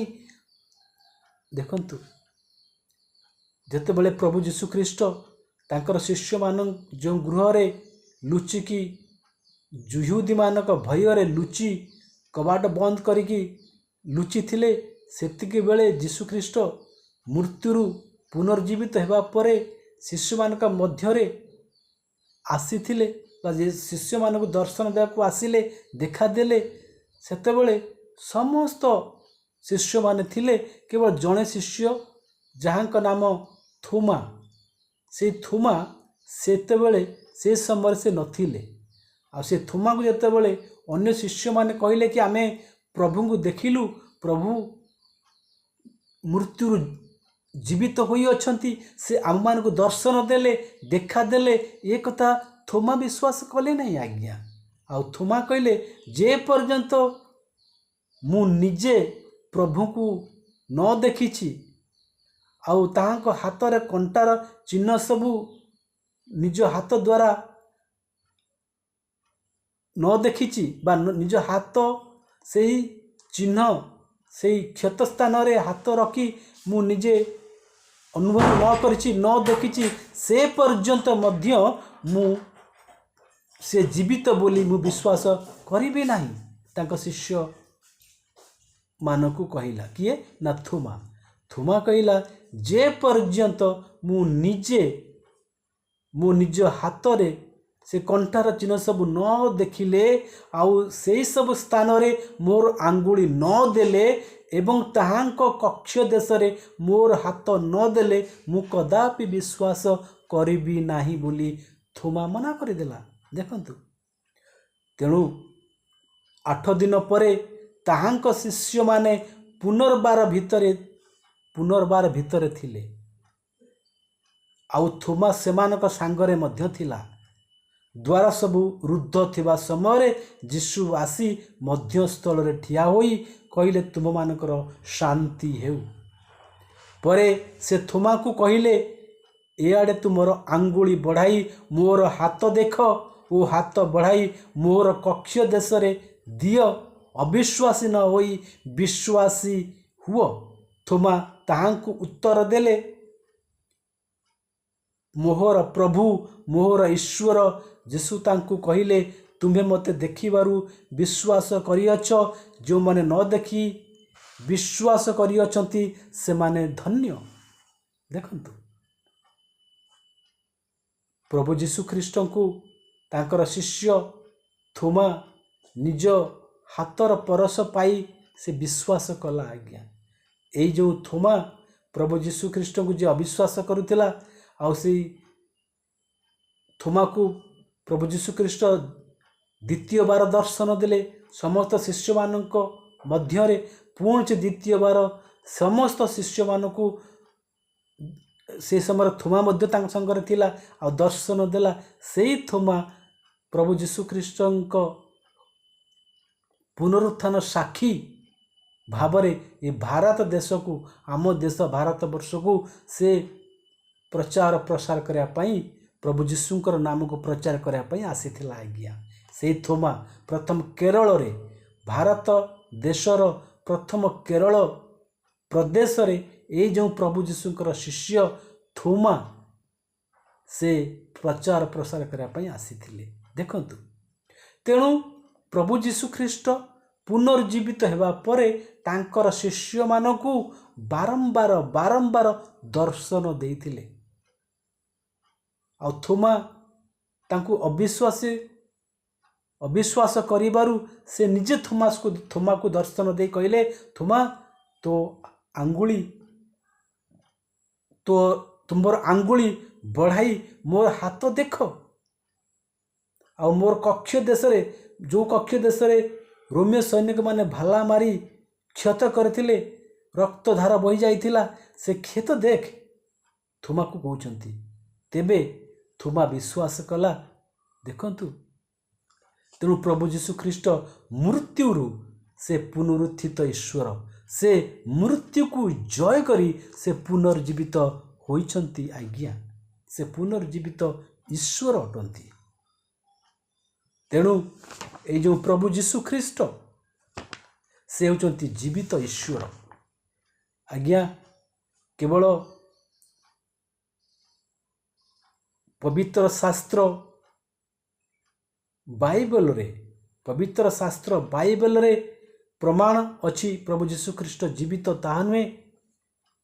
प्रभु जीशु ख्रीष्टंकर शिष्य माने आपण देखंतु जेतेबेले प्रभु जीशु ख्रीष्टंकु जिहुदी धर्मगुरु माने मृत्यु दंडरे दंडित करिया पई तांकु धरिथिले, सेतेबेले सेमाने साहस करि नथिले। जीशुंकर शिष्य माने साहस करि नथिले तांका सामना को आसी से तांकर गुरु को रक्षा करिए बोली। से माने छिनछतर रही गले भୟରେ। जीशुंकर धरिबा, जीशुंको धरिबा परे जेतेबेले धर्मयाजक आउ धर्मगुरु माने राजा महाराजा माने जीशुंको धरिले तांको दंड देवा पाई, से शिष्य माने छिनछतर हो गले, चली गले। आ जीशुंको मृत्यु परे मध्य से माने कौन कले ना तांकर शिष्य माने पुणी तांकर जो आगुर जो कार्य करुले, माछ धरिबा कार्य करुले, अन्य व्यवसाय करुले, से माने पुणी तांकर विश्वास रु पछकु फेरी गले, डरी गले। जुद मान को डरी गले और से पछकु फेरी गले। तांका विश्वास छाड़ी देले से माने आउ जीशु को पछे पछे बा जीशु को और प्रचार आउ कले नाही। बहुत शिष्य माने पुणी तांकर माछ धरिया पई चली गले। आज्ञा एटार लेखा जाइछि, शिमोन पीतर से मान को कहिले। शिमोन पीतर तांका शिष्य मानक मध्यरु ये एक शिष्य थिले। शिमोन पीतर से मान को कहिले, मु माछ धरिबा को जाऊ अछि। जीशु ख्रीष्टंकर मृत्यु परे तांकर शिष्य माने आउ जीशुंकर प्रचार प्रसार कले नाही, डरी गले। से देखले जिहुदी माने धर्मगुरु माने से तांकर गुरु प्रभु जीशु ख्रीष्ट को मारिदेले, से मध्य मारिदेवे। तेणु से डर रे से भय रे से सब छाड़ छुड़ा देले आउ समस्ते माछ धरिया पाई चलिले। लेखा जाइछि, शिमोन पीतर से मान को कहिले, मु माछ धरिबा को जाऊ अछि। काहेकि ना माछ धरिबा तांकर व्यवसाय थिला। से माने माछ धराली थिले, से माने माछ धराली थिले, फिशरमैन थिले, मछुआरा थिले। तेणु तांका कार्य थिला माछ धरिबा। सेही इस्राएल देश रे जो गालिली जो नदी थिला, गालिली प्रदेश रे जो गालिली जो एक से नदी आउ जर्दन नदी थिला, गालिली थिला, रेड सी थिला। तेणु ए इस्राएल जो भौगोलिक तार सीमा देखिए, इस्राएल चतुर्पार्श्व रे नदी नाल ह्रदरे भरपूर थिला। आ से माने माछ धरिक से जीविका निर्वाह करुले, कार्य थिला। से माने मछुआरा थिले, फिशरमैन थिले, माछ धराली थिले। तेणु जीशुंक मृत्यु परे पुणी तांकर शिष्य माने माछ धरिया पाई चली गले। परे से माने ताहांकु धरी से माने कौन कले ना माछ धरिया पाई चली गले। अन्य शिष्य माने मध्य से ପିତରଙ୍କ ସହିତ ମଧ୍ୟ ମାଛ ଧରିବା ପାଇଁ ଚାଲିଗଲେ। ଏହା କଥା ଯୋହନ ଲିଖିତ ସୁସମାଚାର ତାର 21 ଅଧ୍ୟାୟ 3 ପଦରେ ଲେଖାଯାଇଛି। ସିମୋନ ପିତର ସେମାନଙ୍କୁ କହିଲେ, ମୁଁ ମାଛ ଧରିବାକୁ ଯାଉଅଛି। ସେମାନେ ତାଙ୍କୁ କହିଲେ, ସେମାନେ ଅନ୍ୟ ଶିଷ୍ୟମାନେ ପିତରଙ୍କୁ କହିଲେ, ଆମ୍ଭେମାନେ ମଧ୍ୟ ତୁମ ସାଙ୍ଗରେ ଯିବୁ। ଦେଖନ୍ତୁ, ଭୟରେ, ଲୋକମାନଙ୍କ ଭୟ, ରାଜା ମହାରାଜାଙ୍କ ଭୟ, ଜିହୁଦୀମାନଙ୍କ ଭୟ, ମହାରାଜା, ରାଜା, ଯେଉଁ ଧର୍ମଗୁରୁ, ବଡ଼ ବଡ଼ ଯାଜକ, ମହାଯାଜକ, ଆଜ୍ଞା। ତେଣୁ ସେମାନଙ୍କ ଆଗରେ ଏଇ ଯେଉଁ 12 ଜଣ ଶିଷ୍ୟଙ୍କର କୌଣସି ସାହସ ନଥିଲା, ଡରିଗଲେ, ଭୟ କରୁଥିଲେ। ଜିହୁଦୀମାନଙ୍କର ଭୟ, ମୁଁ ଆପଣଙ୍କୁ କହିଲି, ସେମାନେ ଲୁଚିକି ଘର ଭିତରେ ରହୁଥିଲେ, ଆଜ୍ଞା। ଆଉ ଯୀଶୁଙ୍କ ମୃତ୍ୟୁ ପରେ ସେ କ'ଣ କଲେ ନା ନିଜ ନିଜ ଧନ୍ଦାରେ ପୁଣି ସେମାନେ ଯୀଶୁଙ୍କ ନାମ, ଯୀଶୁଙ୍କୁ ତ ଅସ୍ୱୀକାର କରିଦେଲା ତାଙ୍କ ଶିଷ୍ୟ ପିତର। ତେଣୁ ଯୀଶୁଙ୍କୁ ଛାଡ଼ି ସେମାନେ ପୁଣି ନିଜ ନିଜ ଧନ୍ଦା ବ୍ୟବସାୟରେ ମାତିଗଲେ। ପୁଣି ଯେତେବେଳେ ପ୍ରଭୁ ଯୀଶୁଖ୍ରୀଷ୍ଟ ପୁନରୁତ୍ଥାନ ହେଲା, ସେଇ ପୁନରୁତ୍ଥାନ ତୃତୀୟ ଦିବସରେ ପୁନରୁତ୍ଥାନ ପରେ ସେ ବାରମ୍ବାର ତାଙ୍କ ଶିଷ୍ୟମାନଙ୍କ ମଧ୍ୟରେ ସାକ୍ଷାତ ଦର୍ଶନ ଦେଲେ। ମୁଁ ଆପଣଙ୍କୁ ଦେଖେଇଲି, କହିଲି କି ଯେଉଁ ଥୋମା ତାଙ୍କର ଶିଷ୍ୟ ଥିଲା, ଆଉ ସେ ପ୍ରଭୁ ଯୀଶୁଖ୍ରୀଷ୍ଟଙ୍କୁ ଅସ୍ୱୀକାର କରିଥିଲା, ସେ ବିଶ୍ୱାସ କରୁନଥିଲା। ପ୍ରଥମ ଯେତେବେଳେ ପ୍ରଭୁ ଯୀଶୁଖ୍ରୀଷ୍ଟ ଅନ୍ୟ ଶିଷ୍ୟମାନ ଏକଠା ଥିଲେ, ଏକ ସାଙ୍ଗରେ ଥିଲେ, ସେତେବେଳେ ପ୍ରଭୁ ଯୀଶୁଖ୍ରୀଷ୍ଟ ଦର୍ଶନ ଦେଲେ। ସେତେବେଳେ ଥୋମା ନଥିଲା। ଆଉ ଏଇ କଥା ଥୋମାକୁ ତାଙ୍କ ଶିଷ୍ୟମାନେ ଜଣେଇବାରୁ ଥୋମା କହିଲେ, ନା, ଯେପର୍ଯ୍ୟନ୍ତ ମୁଁ ନିଜ ଆଖିରେ ନ ଦେଖିଛି, ନିଜ ହାତରେ ଗୁରୁଙ୍କ ଯେଉଁ କ୍ଷତ ସ୍ଥାନରେ ହାତ ନ ଦେଇଛି, ଅଙ୍ଗୁଳି ନ ଦେଇଛି, ମୁଁ ବିଶ୍ୱାସ କରିବେନି। ସେତେବେଳେ ପ୍ରଭୁ ଯୀଶୁଖ୍ରୀଷ୍ଟ ପୁଣି ତାଙ୍କ ମଧ୍ୟରେ ଆବିର୍ଭାବ ହୋଇଥିଲେ, ସାକ୍ଷାତ ଦେଇଥିଲେ। ଥୋମାକୁ କହିଲେ, ଦେଖ ଥୋମା, ମୁଁ ଜୀବିତ ଅଛି, ମୋ ଶରୀର, ମୁଁ ଭୂତ ନୁହେଁ। ସେ କହିଲେ, ମୁଁ ଭୂତ ନୁହେଁ, ମୋ ଶରୀର ଅଛି, ରକ୍ତ ଅଛି, ମୋ ମାଂସ। ତୁ ହାତ ବଢ଼େଇକି ତୁ ମୋ ଦେହକୁ ସ୍ପର୍ଶ କର। ଆଉ ଥୋମା ହାତ ବଢ଼ାଇ ତା ଅଙ୍ଗୁଳିରେ ସ୍ପର୍ଶ କରିକି ବିଶ୍ୱାସ କରିଥିଲା କି ଯୀଶୁଖ୍ରୀଷ୍ଟ ସେ ପୁନର୍ଜୀବିତ ହୋଇଛନ୍ତି, ଆଜ୍ଞା। ଦେଖନ୍ତୁ, ପ୍ରଭୁ ଯୀଶୁଖ୍ରୀଷ୍ଟ ବାରମ୍ବାର ତାଙ୍କର ଶିଷ୍ୟମାନଙ୍କୁ ମୃତ୍ୟୁ ପରେ ଦର୍ଶନ ଦେଇଥିଲେ। କେବଳ 12 ଜଣ ଶିଷ୍ୟଙ୍କୁ ଦର୍ଶନ ଦେଇଥିଲେ ତା ନୁହେଁ, ପବିତ୍ର ଶାସ୍ତ୍ର କହେ 500ରୁ ଅଧିକ ଲୋକଙ୍କୁ ସେ ଦର୍ଶନ ଦେଇଥିଲେ। ତାଙ୍କ ମୃତ୍ୟୁ ପରେ ସେ 40 ଦିନ ପର୍ଯ୍ୟନ୍ତ ଏ ଜଗତରେ ରହି ତାଙ୍କର ଶିଷ୍ୟମାନଙ୍କୁ ବାରମ୍ବାର ଦର୍ଶନ ଦେଇ, ଆଉ ପ୍ରାୟ 500 ଲୋକରୁ ଉର୍ଦ୍ଧ୍ୱ ଲୋକମାନଙ୍କୁ ଦର୍ଶନ ଦେଇଥିଲେ, ଆଉ ପ୍ରମାଣ ଦେଇଥିଲେ, କନଭିନ୍ସ ପ୍ରୁଫ୍ ଦେଇଥିଲେ, ସେ ଏଭିଡେନ୍ସ ଦେଇଥିଲେ କି ସେ ଜୀବିତ ଅଟନ୍ତି। ଦେଖନ୍ତୁ, ଏହି ବିଷୟରେ ଆମେ ପାଇବା ପବିତ୍ର ଶାସ୍ତ୍ର ବାଇବଲର ଲୁକ ଲିଖିତ ସୁସମାଚାର ତାର 24 ଅଧ୍ୟାୟ 36 ପଦ ଆଉ 29 ପଦ ପର୍ଯ୍ୟନ୍ତ। ଏଠାରେ ଏହିପରି ଲେଖାଯାଇଛି, କିନ୍ତୁ ସେମାନେ ଏହିସବୁ କଥା କହୁଥିବା ସମୟରେ ସେ ଆପେ ସେମାନଙ୍କ ମଧ୍ୟରେ ଉପସ୍ଥିତ ହେଲେ। ଏହି ବିଷୟ ପ୍ରଭୁ ଯୀଶୁଖ୍ରୀଷ୍ଟଙ୍କର ପୁନରୁତ୍ଥାନ ପରେ ସେ କେମିତି ପୁଣି ତାଙ୍କ ଶିଷ୍ୟମାନଙ୍କ ମଧ୍ୟରେ ଦର୍ଶନ ଦେବା ପାଇଁ ବା ଶିଷ୍ୟମାନଙ୍କୁ ପ୍ରମାଣ ଦେବା ପାଇଁ କି ସେ ଜୀବିତ ଅଛନ୍ତି, ସେହି ଘଟଣା ଏଠାରେ ଲେଖାଯାଇଛି। କିନ୍ତୁ ସେମାନେ ଏହିସବୁ କଥା କହୁଥିବା ସମୟରେ, ଯେତେବେଳେ ଯୀଶୁଙ୍କର ଶିଷ୍ୟମାନେ ସେ ଏକତ୍ରିତ ହୋଇଥିଲେ, ସେହି ସମୟରେ ସେ ଆପେ ସେମାନଙ୍କ ମଧ୍ୟରେ ଉପସ୍ଥିତ ହେଲେ, ମାତ୍ର ସେମାନେ ତ୍ରାସଯୁକ୍ତ ଓ ଭୀତ ହୋଇ ଗୋଟିଏ ଭୂତ ଦେଖୁଅଛନ୍ତି ବୋଲି ମନେ କଲେ। ସେଥିରେ ସେ ସେମାନଙ୍କୁ କହିଲେ, କାହିଁକି ଉଦ୍ବିଗ୍ନ ହେଉଅଛ? ପୁଣି ତୁମ୍ଭମାନଙ୍କ ମନରେ କାହିଁକି ତର୍କ ବିତର୍କ ଉଠୁଅଛି?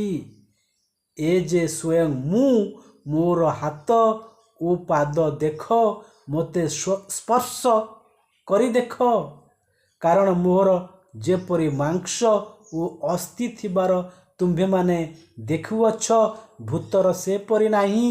ଆଉ ସେ ଏହା କହି ସେମାନଙ୍କୁ ଆପଣା ହାତ ଓ ପାଦ ଦେଖାଇଲେ।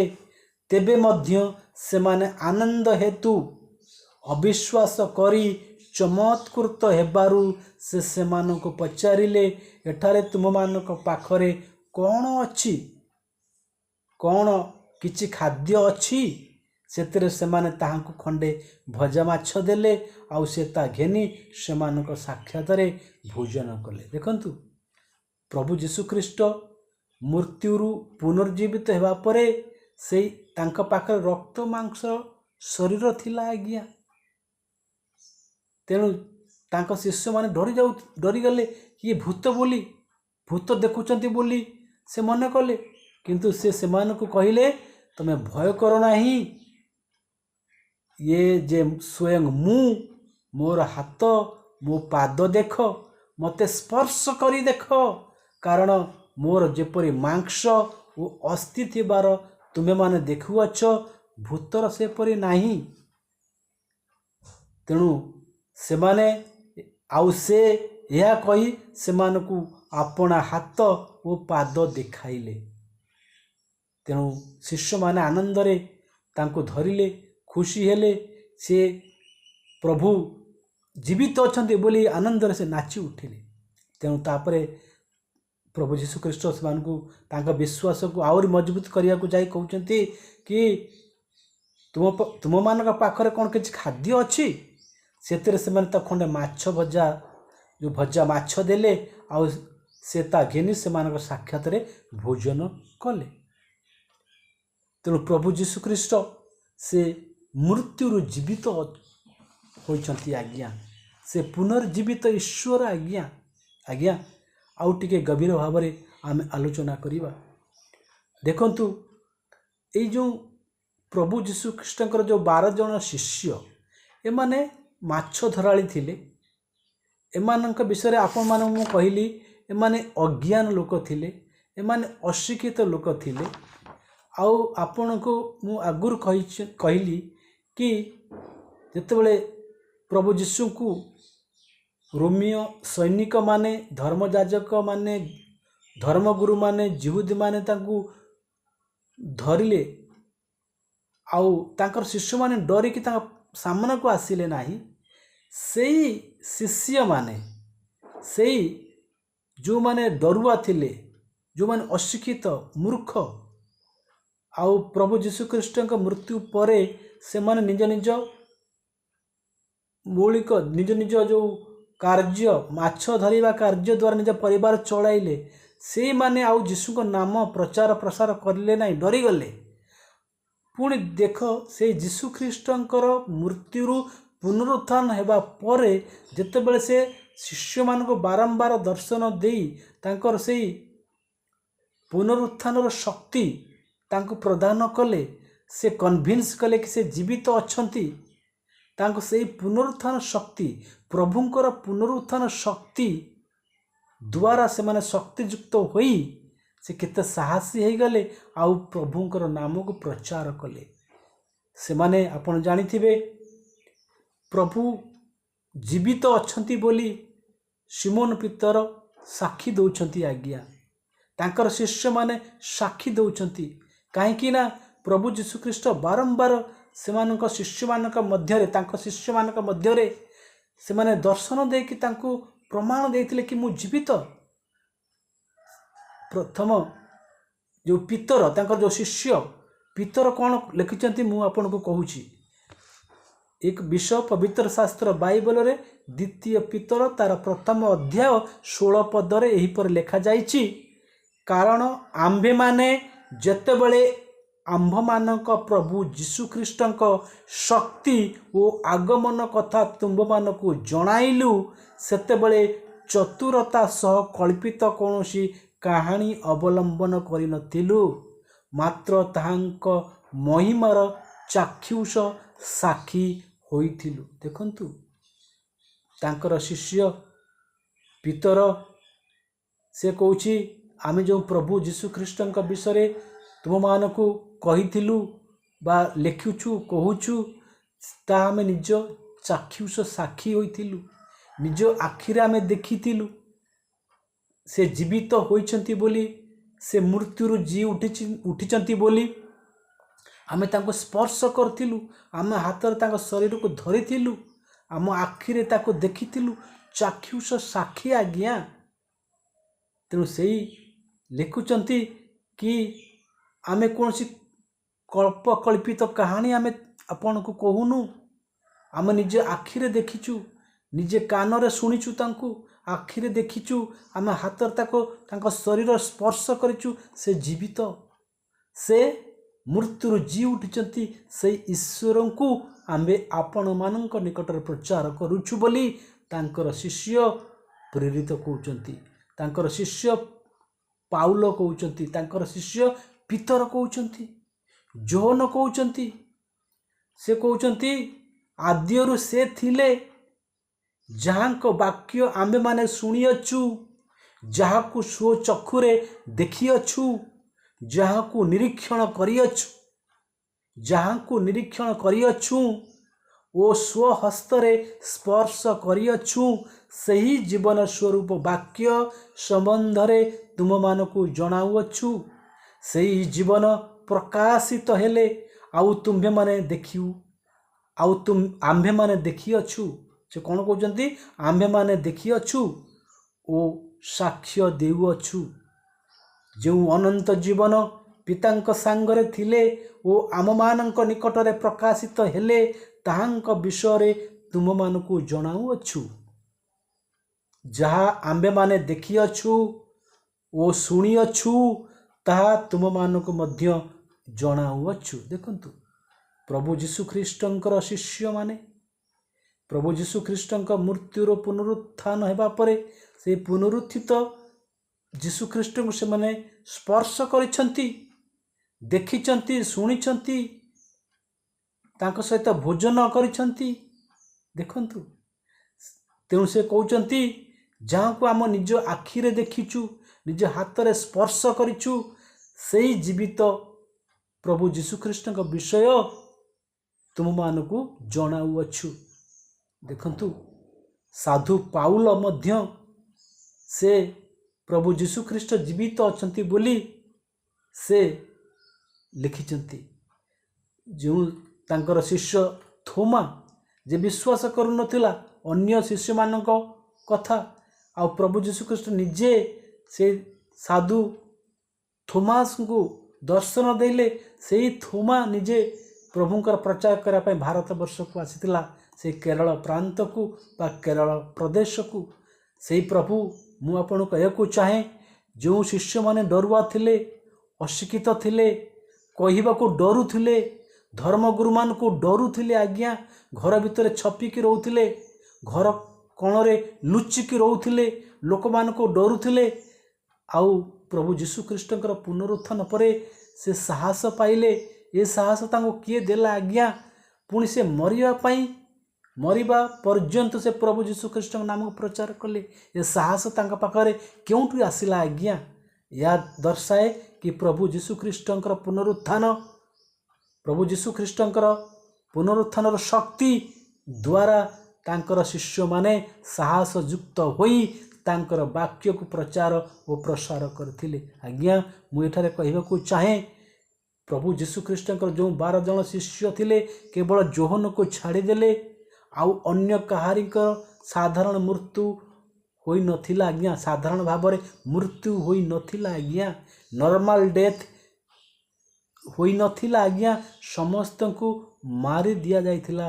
काहाकू क्रूसरे से पितर को क्रूसरे जीशु को भली उल्टा लटकाई की हत्या कर दिया जाइथिला। तांकर अन्य शिष्य मानकू पत्थर फोपाड़ी मारिथिले, काहाकू करतरे काटिकी मारिथिले। समस्त को लोक माने बा समस्ते से निज मृत्यु साधारण नथिला आज्ञा। से समस्त तांको मृत्यु बरण से माने करथिले। जदि देखंतु जदि से प्रकृत भाव में प्रभु जीशुख्रीष्ट से पुनरुत्थान शक्ति मनरे बा शरीर रे अंतर कार्य कर न से जीशु प्राण दे न था आज्ञा। जो व्यक्ति दिने डरुले घर कण लुचिक रोते से आज जीशु मरिया प्रस्तुत हो जाती, से जीशु मरी जाइछन्ति आज्ञा। या केमिति संभव है आज्ञा? बुझीपार मो कहबार अर्थ कौन ना से प्रभु जीशुख्रीष्ट पुनरुत्थान शक्ति तांकर शिष्य मानकु शक्तियुक्त करथिला कि से माने मरिया पाई बा मृत्यु पर्यंत विश्वास करने को, मृत्यु पर्यंत बा निज जीवन देवा पाई मध्य तांको साहस प्रदान करिथिला। ये कार्य केवल ईश्वर को होई पारे आज्ञा। ये कार्य केवल पवित्र आत्मा को द्वारा होई अछि आज्ञा। देखंतु पवित्र शास्त्र बाइबल कौन कहूची कहूची जेतेबेले प्रभुंकर मृत्यु परे पवित्र आत्मा तांकर शिष्य मानक उपरे अवतीर्ण हैला। प्रभु जीशुख्रीष्ट तांकर शिष्य मानक कही प्रभु जीशुख्रीष्ट स्वर्गारोहण जेतेबेले कले तांकर शिष्य मान कहले तमे ए स्थान रे अपेक्षा करो, मु जाउछि आ मु तुमर साहाय्यकारी पवित्र आत्मा को पठाइबी आ से तुम मानक ऊपर अवतीर्ण करिवो। अवतीर्ण करबा परे तमे कोन पवित्र आत्मा रे भरी जीवो। तेणु पवित्र आत्मा अवतीर्ण हेबा परे तांकर जो शिष्य माने कौन करथिले ना प्रभु जीशुख्रीष्ट को प्रचार प्रसार कार्य से लागिथिले। से पवित्र आत्मा तांको साहस देइथिला, सत्य आत्मा तांको सत्यता सिखाइथिला। से आउ डरिबा भीरु का पुरुष बा से माने भय रे लुचि रहा पाइंगर आत्मा तांको दिया जाय नथिला। से सत्यर आत्मा तांको ऊपर अधिष्ठित करिथिबारु से भय न पाई भय न करी से सत्यर वचन को बा सत्यर वाक्य को से सत्यता जा से निजे आखिरे देखिथिले, जा निजे सुनिले, जा स्पर्श कले से शब्द ब्रह्म को से प्रचार प्रसार करिया को लागिले। आपण जानिबे आश्चर्य हेबे प्रभु जीशुख्रीष्टंकर समस्त शिष्य जीशुंक पाई प्राण देइथिले आज्ञा, प्राण विसर्जन करथिले। देखंतु तेणु प्रभु जीशुख्रीष्ट से जीवित परमेश्वर, प्रभु जीशुख्रीष्ट जीवित आज्ञा। समस्त अवतार, समस्त देवा देवी, मनुष्य, राजा महाराजा, गंधर्व, किन्नर, दानव, मानव, मुनि, ऋषि जन्म हेले, मृत्यु हेला, सेमानकर मृत्यु हेला, सेमाने मृत्युर बंधन रे पड़ीगले। सेमाने केही जणे मृत्युर बंधन को भांगी जी उठी नथिले आज्ञा। केवल प्रभु जीशुख्रीष्ट मृत्युर बंधन को भांगी से तृतीय दिन रे जी उठिले। ये विषय प्रमाण मु आपन को दिखाइली आज्ञा। आ गोटे प्रमाण मु आपन को जणेबा को चाहे, कहबा को चाहे आज्ञा। आज्ञा प्रभु जीशुख्रीष्ट एवं तांकर 12 जन शिष्य प्रथम यही विश्वासर मूल भित्ति को स्थापन करथिले, जाको आपण माने बा ए जगत जाको आज माने ख्रिस्टियन बोली कहउछंती। प्रभु जीशुख्रीष्टंक ठारू एवं तांकर शिष्य माने 12 जन शिष्य से समय मु आपण को इतिहास कथा कहूची। ये कल्पित कहानी कौन सी गल्प मनगढ़ना कथा कहूनी आज्ञा। ये इतिहास कथा कहूची, ये मितिहास नुहे, ये कल्पित कहानी नुहे। जो मु आपण को कहूची ये इतिहासर कथा आज्ञा। प्रभु जीशुख्रीष्ट एवं तांकर 12 जन शिष्य ठारू ए जो ख्रीष्ट विश्वास, ख्रिस्टियन विश्वास बा ख्रीष्ट धर्म आरंभ होइतिला आज्ञा। केवल ये 12 जन लोक आरंभ करथिले। ये 12 जन आज्ञा यदि प्रकृत ईश्वर द्वारा कार्य होई न थांता तले आपण कहंतु जो विश्वास को, जो जिनिस को 12 जन शिष्य आरंभ करथिले। आज आपण जानिचंती विश्व रे 120टा देश प्रभु जीशुंक विश्व बा से जानी मो कहबार अर्थ आम विश्व ये जो वर्ल्ड आप देखुं ये पृथ्वी रे 195 देश रही 195 country in the world there are 195 countries in the world ये विश्व रे 195 देश रही से 195 देश रु ख्रीस्टियन देश हूँ 120टा 120 देश प्रभु जीशु को ऊपर विश्वास करुच्ची ख्रीस्टियन देश भाव में परिगणित आउ 195 रु 120 माइनस कर दिंतु आउ केतेटा रहिला 75टा देश रहिला देखंतु आ ये 75 रु मुस्लिम कंट्रीज इस्लाम लोग केतेटा 57 कंट्रीज इस्लाम कंट्रीज तो 57 75 रु 57 कंट्री को देश को बाहर कर दियो मुसलमान कंट्री आ केते रहला 18टा आ ये 18टा देश रु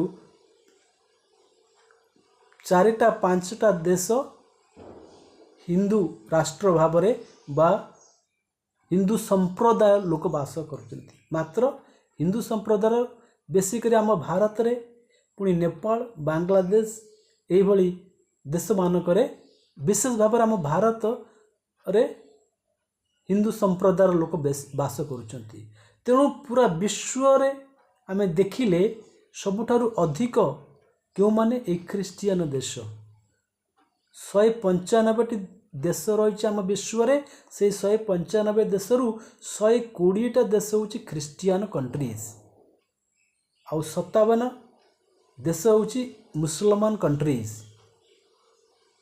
देखंतु जो विश्वास 12 जन लोक आरंभ करथिले प्रथम शताब्दी इरु मु आपन को प्रथम शताब्दी कथा कहूँ फर्स्ट सेंचुरी प्रथम शताब्दी रे ये जो ख्रीष्ट विश्वासी किंबा ख्रीष्टीय संप्रदाय जो 12 जन जीशु ख्रीष्टंकर 12 जन शिष्य मान आरंभ होता आजिर तारीख रे ये विश्व रे 120टा देश रे यही धर्म बा कहतु किंबा संप्रदाय प्रचार प्रसार होइछि यदि ईश्वर कार्य होई न था आज्ञा ताले केमिति ये विश्व 120टा देश से प्रभु जीशु कृष्ण को विश्वास कले आज्ञा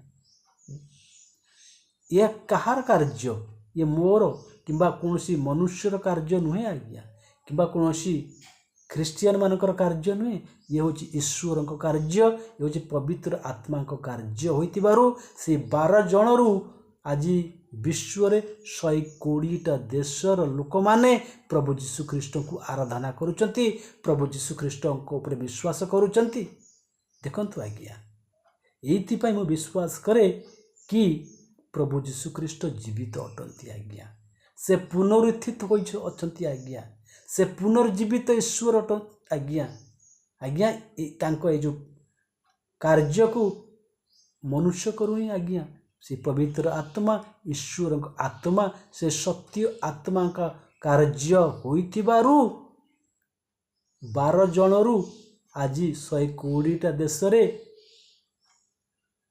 प्रभु जीशुंकर लोक देखा मिली था आज्ञा आम भारत वर्ष रे मध्य देखंतु आम भारत वर्ष रे मध्य भिन्न भिन्न प्रदेश रे से प्रभु जीशु ख्रीष्टंकर विश्वासी मान अच्छी आपण देखिए आम भारत वर्ष रे से अरुणाचल प्रदेश होता किंबा मणिपुर होता मिजोराम नागालैंड त्रिपुरा सिक्किम आंध्र प्रदेश बिहार झारखंड मध्य प्रदेश ओडिशा छत्तीसगढ़ केरल रे देखंतु आज्ञा 90% लोक से ख्रीष्ट विश्वास करुचंती तमिलनाडु राजस्थान आसाम नागालैंड आपण देखंतु नागालैंड रे 70% लोक प्रभु पर विश्वास करुचंती। कर्णाटक देखंतु, तेणु भारतर प्रत्येक राज्य रे आज प्रभु जीशु ऊपर लोक माने विश्वास कर चलती। प्रभु जीशु ऊपर विश्वास लोक मानकर दिन को दिन बढ़ी चलुची आज्ञा। ये सब कहार काम आज्ञा? ये हूँ से ईश्वर काम, से पवित्र आत्माकर कार्य। कारण प्रभु जीशु ख्रीष्ट जीवित ईश्वर। तेणु प्रभु जीशु ख्रीष्ट से मृत्यु पुनरुत्थित होइथिबारु, से मृत्यु को परास्त करिथिबारु, प्रभु जीशु ख्रीष्ट जीवित होइथिबारु आज से तांकर कार्य बढ़ी चली आज्ञा। तेणु प्रभु जीशु ख्रीष्ट जीवित अटंती आज्ञा। प्रभु जीशु ख्रीष्ट से जीवित ईश्वर अटंती आज्ञा। तेणु ए विषय पवित्र शास्त्र बाइबल रे एवं अन्यान्य प्राचीन धर्मशास्त्र मानकरे मध्य लेखा जाइथिला एवं लेखा जाइछि।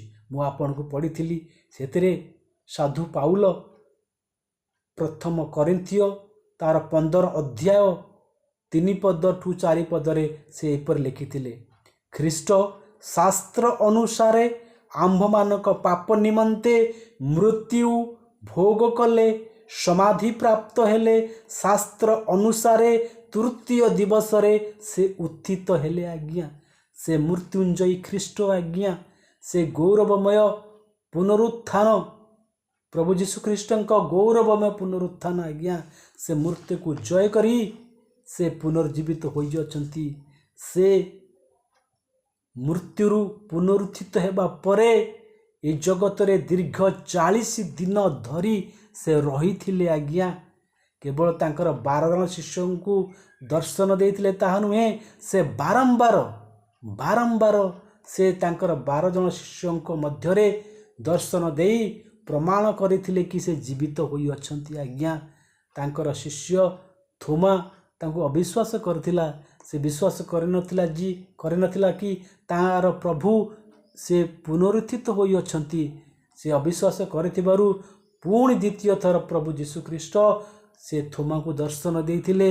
अन्य शिष्य मान मध्य सेतबेले तांको सहित थिले। देखंतु, से बारंबार बारंबार तांकर शिष्य मान को दर्शन देइथिले। से केवल तांकर शिष्य मान को दर्शन देइथिले ताहा नुहे, से 500 रु ऊर्ध्व लोकं को दर्शन देइथिले। एथुर प्रमाणित हुए कि प्रभु जीशु ख्रीष्ट जीवित। से जणे दि जण बा एटी सेटी एभली दर्शन देइथिले ताहा नुहे, से दीर्घ 40 दिन धरी ए जगत रे रही से ईश्वर राज्य विषय प्रचार करथिले। 500 रु अधिक लोक मानकु दर्शन देइथिले। यह प्रमाण करे से मृत्यु पुनर्जीवित होइथिले। या व्यतीत मु आपन को कहिली, प्रभु जीशु ख्रीष्ट समाधि आज खोला पड़ी आज्ञा। यही खोला समाधि प्रमाण करे से पुनर्जीवित होई अछंती। एवं जदि आमे तांको शिष्य मानकर जीवन को नजर करिबा देखिबा, शिष्य मानकर जीवन प्रमाण करे। से माने साक्षी देइचंती कि से माने से पुनरुत्थित प्रभु जीशु ख्रीष्ट को निजे देखिचंती, निजे हाथ रे स्पर्श करिचंती आज्ञा। से प्रभु जीशु ख्रीष्ट कथा को तांका बाणी को शुणिचंती, तांका सहित भोजन करिचंती आज्ञा। या व्यतीत भी मु आपन को आउ गोटे प्रमाण देखैथिली कि आज किभली भाबरे एई जो ख्रीष्ट विश्वास एई पृथ्वी रे व्यापी चली आज्ञा। जो विश्वास जो संप्रदाय केवल प्रभु जीशु ख्रीष्ट शिष्य 12 जन शिष्य ठारू आरंभ होइथिला, आज ता पृथ्वी रे प्राय 195 देशरू 120 टी देशर लोक माने प्रभु जीशु ख्रीष्ट को जानिचंती। एवं भारत रे भिन्न भिन्न प्रांतर रे भिन्न भिन्न प्रदेश रे लोक माने दिन प्रतिदिन से प्रभु ख्रीष्ट पर विश्वास करुचंती। ये सबू विश्व प्रमाण करे कि प्रभु जीशु ख्रीष्ट से पुनर्जीवित ईश्वर अटंती आज्ञा। देखंतु, या इतिहास प्रमाण करे आज्ञा। प्रभु जीशु ख्रीष्ट ନିଜେ ସେ କହିଛନ୍ତି। ଏ ବିଷୟ ଯୋହନ ଲିଖିତ ସୁସମାଚାର ତାର 14 ଅଧ୍ୟାୟ 19 ପଦରେ ଏହିପରି ପ୍ରଭୁ ଯୀଶୁଖ୍ରୀଷ୍ଟ ନିଜେ କହିଛନ୍ତି। ଆସନ୍ତୁ ଏହି ଅଂଶଟିକୁ ଆମେମାନେ ପଢ଼ିବା। ଏଠାରେ ଏହିପରି ଲେଖାଯାଇଛି, ଯୀଶୁଖ୍ରୀଷ୍ଟ ନିଜେ କହୁଛନ୍ତି, କାରଣ ମୁଁ ଜୀବିତ ଆଉ ତୁମ୍ଭେମାନେ ମଧ୍ୟ ଜୀବିତ ରହିବ।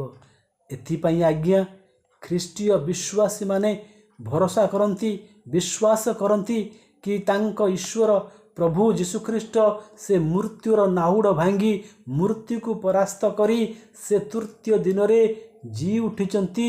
ତେଣୁ ତାଙ୍କ ବିଶ୍ୱାସୀମାନେ ଯେଉଁମାନେ ପ୍ରଭୁ ଯୀଶୁଙ୍କଠାରେ ବିଶ୍ୱାସ କରନ୍ତି ସେମାନେ ମଧ୍ୟ ସେଇ ଯୀଶୁଙ୍କ ଭଳି ସେ ମୃତ୍ୟୁରୁ ଜୀବିତ ହେବେ। କାହିଁକି? ଏହି କଥା ପ୍ରଭୁ ଯୀଶୁଖ୍ରୀଷ୍ଟ ନିଜେ କହିଛନ୍ତି। ଆଜ୍ଞା ପ୍ରଭୁ ଯୀଶୁଖ୍ରୀଷ୍ଟ କହିଛନ୍ତି, ମୁଁ ଜୀବିତ ଆଉ ତୁମ୍ଭେମାନେ ମଧ୍ୟ ଜୀବିତ ରହିବ। ତେଣୁ ସମସ୍ତ ବ୍ୟକ୍ତି, ସମସ୍ତ ଲୋକମାନେ ଯେଉଁମାନେ ପ୍ରଭୁ ଯୀଶୁଙ୍କଠାରେ ବିଶ୍ୱାସ କରନ୍ତି, ସେ ବିଶ୍ୱାସ କରନ୍ତି କି ସେମାନେ ନିଜେ ଜୀବିତ ହେବେ, ସେମାନେ ଜୀବିତ ରହିବେ। ତେଣୁ ଆମମାନଙ୍କର ଭରସା ଅଛି ଆଜ୍ଞା ଏ ଜୀବନ ପାଇଁ ନୁହେଁ, ଆର ଜୀବନ ପାଇଁ। ଆମେ ଏ ଜୀବନରେ ଶାରୀରିକ ମୃତ୍ୟୁ ଆମର ହେଲେ ମଧ୍ୟ ପୁଣି ଆମେମାନେ ଜୀବିତ ହେବା, ଏ ବିଷୟ ପ୍ରଭୁ ଯୀଶୁଖ୍ରୀଷ୍ଟ ନିଜେ କହିଛନ୍ତି। ଆଜ୍ଞା ପବିତ୍ର ଶାସ୍ତ୍ର ଯୋହନ ଲିଖିତ ସୁସମାଚାର ତାର 11 ଅଧ୍ୟାୟ 25 ପଦରେ ପ୍ରଭୁ ଯୀଶୁଖ୍ରୀଷ୍ଟ ନିଜେ କହିଛନ୍ତି, ଯୀଶୁ ତାଙ୍କୁ କହିଲେ, ମୁଁ ପୁନରୁତ୍ଥାନ ଓ ଜୀବନ, ମୁଁ ପୁନରୁତ୍ଥାନ ଓ ଜୀବନ। ଯେ ମୋ ଠାରେ ବିଶ୍ୱାସ କରେ ସେ ଯଦ୍ୟପି ମରେ ତଥାପି ସେ ବଞ୍ଚିବ। ଦେଖନ୍ତୁ ପ୍ରଭୁ ଯୀଶୁଖ୍ରୀଷ୍ଟ କ'ଣ କହିଲେ? ପ୍ରଭୁ ଯୀଶୁଖ୍ରୀଷ୍ଟ ତାଙ୍କୁ କହିଲେ, ମୁଁ ପୁନରୁତ୍ଥାନ ଓ ଜୀବନ। ଯେ ମୋ ଠାରେ ବିଶ୍ୱାସ କରେ ସେ ଯଦ୍ୟପି ମରେ ତଥାପି ସେ ବଞ୍ଚିବ। ଆଜ୍ଞା ଦେଖନ୍ତୁ, ସେଇଥିପାଇଁ ଯୀଶୁ ଯୋହନ ଲିଖିତ ସୁସମାଚାରର 14 ଅଧ୍ୟାୟ 19 ପଦରେ ଲେଖିଲେ, କାରଣ ମୁଁ ଜୀବିତ ଆଉ ତୁମ୍ଭେମାନେ ମଧ୍ୟ ଜୀବିତ ରହିବ। ଆଜ୍ଞା ଆମମାନଙ୍କ ଏହି ଜଗତରେ ଶାରୀରିକ ମୃତ୍ୟୁ ପରେ ଯଦି ପ୍ରକୃତ ଭାବରେ ଆମେ ପ୍ରଭୁ ଯୀଶୁଖ୍ରୀଷ୍ଟଙ୍କୁ ନିଜ ଆରାଧ୍ୟ ଦେବତା, ନିଜ ତ୍ରାଣକର୍ତ୍ତା ଭାବରେ ଗ୍ରହଣ କରିଛନ୍ତି ଆଉ ତାଙ୍କରି ରାସ୍ତାରେ ଚାଲୁଛନ୍ତି, ତାଙ୍କରି ବିଶ୍ୱାସରେ ଭରସାରେ ତାଙ୍କଠାରେ ଆମର ଜୀବନ ବିତାଉଛନ୍ତି, ତାହେଲେ ଆମ୍ଭେମାନେ ମୃତ୍ୟୁର ନାହୁଡ଼କୁ ଭାଙ୍ଗି ତାଙ୍କ ଭଳି ଜୀବିତ ରହିବା। ଆଜ୍ଞା ଯୀଶୁ କହିଛନ୍ତି, ମୁଁ ଜୀବିତ ଆଉ ତୁମେମାନେ ମଧ୍ୟ ଜୀବିତ ହେବ। ପୁଣି ସେ କହିଛନ୍ତି, ମୁଁ ପୁନରୁତ୍ଥାନ ଜୀବନ, ଆଉ ଯେ ମୋ ଠାରେ ବିଶ୍ୱାସ କରେ ସେ ଯଦ୍ୟପି ମରେ ତଥାପି ସେ ବଞ୍ଚିବ। ଆଜ୍ଞା ଆମେମାନେ ବଞ୍ଚିବା। ଆଜ୍ଞା ଏହି ମୃତ୍ୟୁର ବନ୍ଧନ ଆମକୁ ସମସ୍ତ ସମୟ ପାଇଁ ମୃତ୍ୟୁର ଅଧୀନରେ ରଖିପାରିବ ନାହିଁ। ଆଜ୍ଞା ଯେଭଳି ପ୍ରଭୁ ଯୀଶୁଖ୍ରୀଷ୍ଟ ସେ ମୃତ୍ୟୁକୁ ପରାସ୍ତ କରି ସେ ମୃତ୍ୟୁର ନାହୁଡ଼କୁ ଭାଙ୍ଗି ତୃତୀୟ ଦିନରେ ଜି ଉଠିଲେ, ସେହିଭଳି ଆମେମାନେ ପ୍ରଭୁ ଯୀଶୁଙ୍କଠାରେ ବିଶ୍ୱାସ କରିଥିବାରୁ ଆମେମାନେ ଯଦ୍ୟପି ମରନ୍ତି ତଥାପି ସେ ଆମକୁ ବଞ୍ଚେଇବେ। ଆଜ୍ଞା ଆମେମାନେ ବଞ୍ଚିବା। ଦେଖନ୍ତୁ ପ୍ରଭୁ ଆମମାନଙ୍କୁ ପୁଣି ସେ ବଞ୍ଚାଇବେ। ତେଣୁ ପ୍ରଭୁ ଯୀଶୁଖ୍ରୀଷ୍ଟଙ୍କ ଉପରେ ଯେ ବିଶ୍ୱାସ କରେ ସେ ପୁନରୁତ୍ଥିତ ହେବ। ଆଜ୍ଞା ପବିତ୍ର ଶାସ୍ତ୍ର ବାଇବଲ ପ୍ରେରିତ କି ପୁସ୍ତକ ତାର 3 ଅଧ୍ୟାୟ 15 ପଦରେ ଏହିପରି ଲେଖାଯାଇଛି। ପବିତ୍ର ଶାସ୍ତ୍ର ବାଇବଲ ପ୍ରେରିତ କି ପୁସ୍ତକ 3 ଅଧ୍ୟାୟ 15 ପଦରେ ଏହିପରି ଲେଖାଯାଇଛି, କିନ୍ତୁ ଜୀବନର କର୍ତ୍ତାକୁ ବଧ କଲେ ତାହାଙ୍କୁ ଈଶ୍ୱର ମୃତମାନଙ୍କ ମଧ୍ୟରୁ ଉଠାଇଅଛନ୍ତି, ଆମ୍ଭେମାନେ ସେଥିର ସାକ୍ଷୀ। ଦେଖନ୍ତୁ ସାକ୍ଷୀ,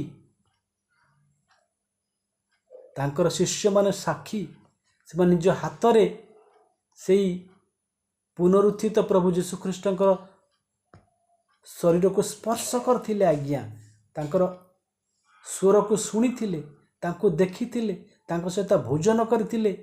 ସେଇ ତାଙ୍କର ଶିଷ୍ୟମାନେ କହୁଛନ୍ତି ସେଇ ଜୀବନର କର୍ତ୍ତା, ସେଇ ଜୀବନ୍ତ ଈଶ୍ୱର, ଜୀବନର କର୍ତ୍ତା,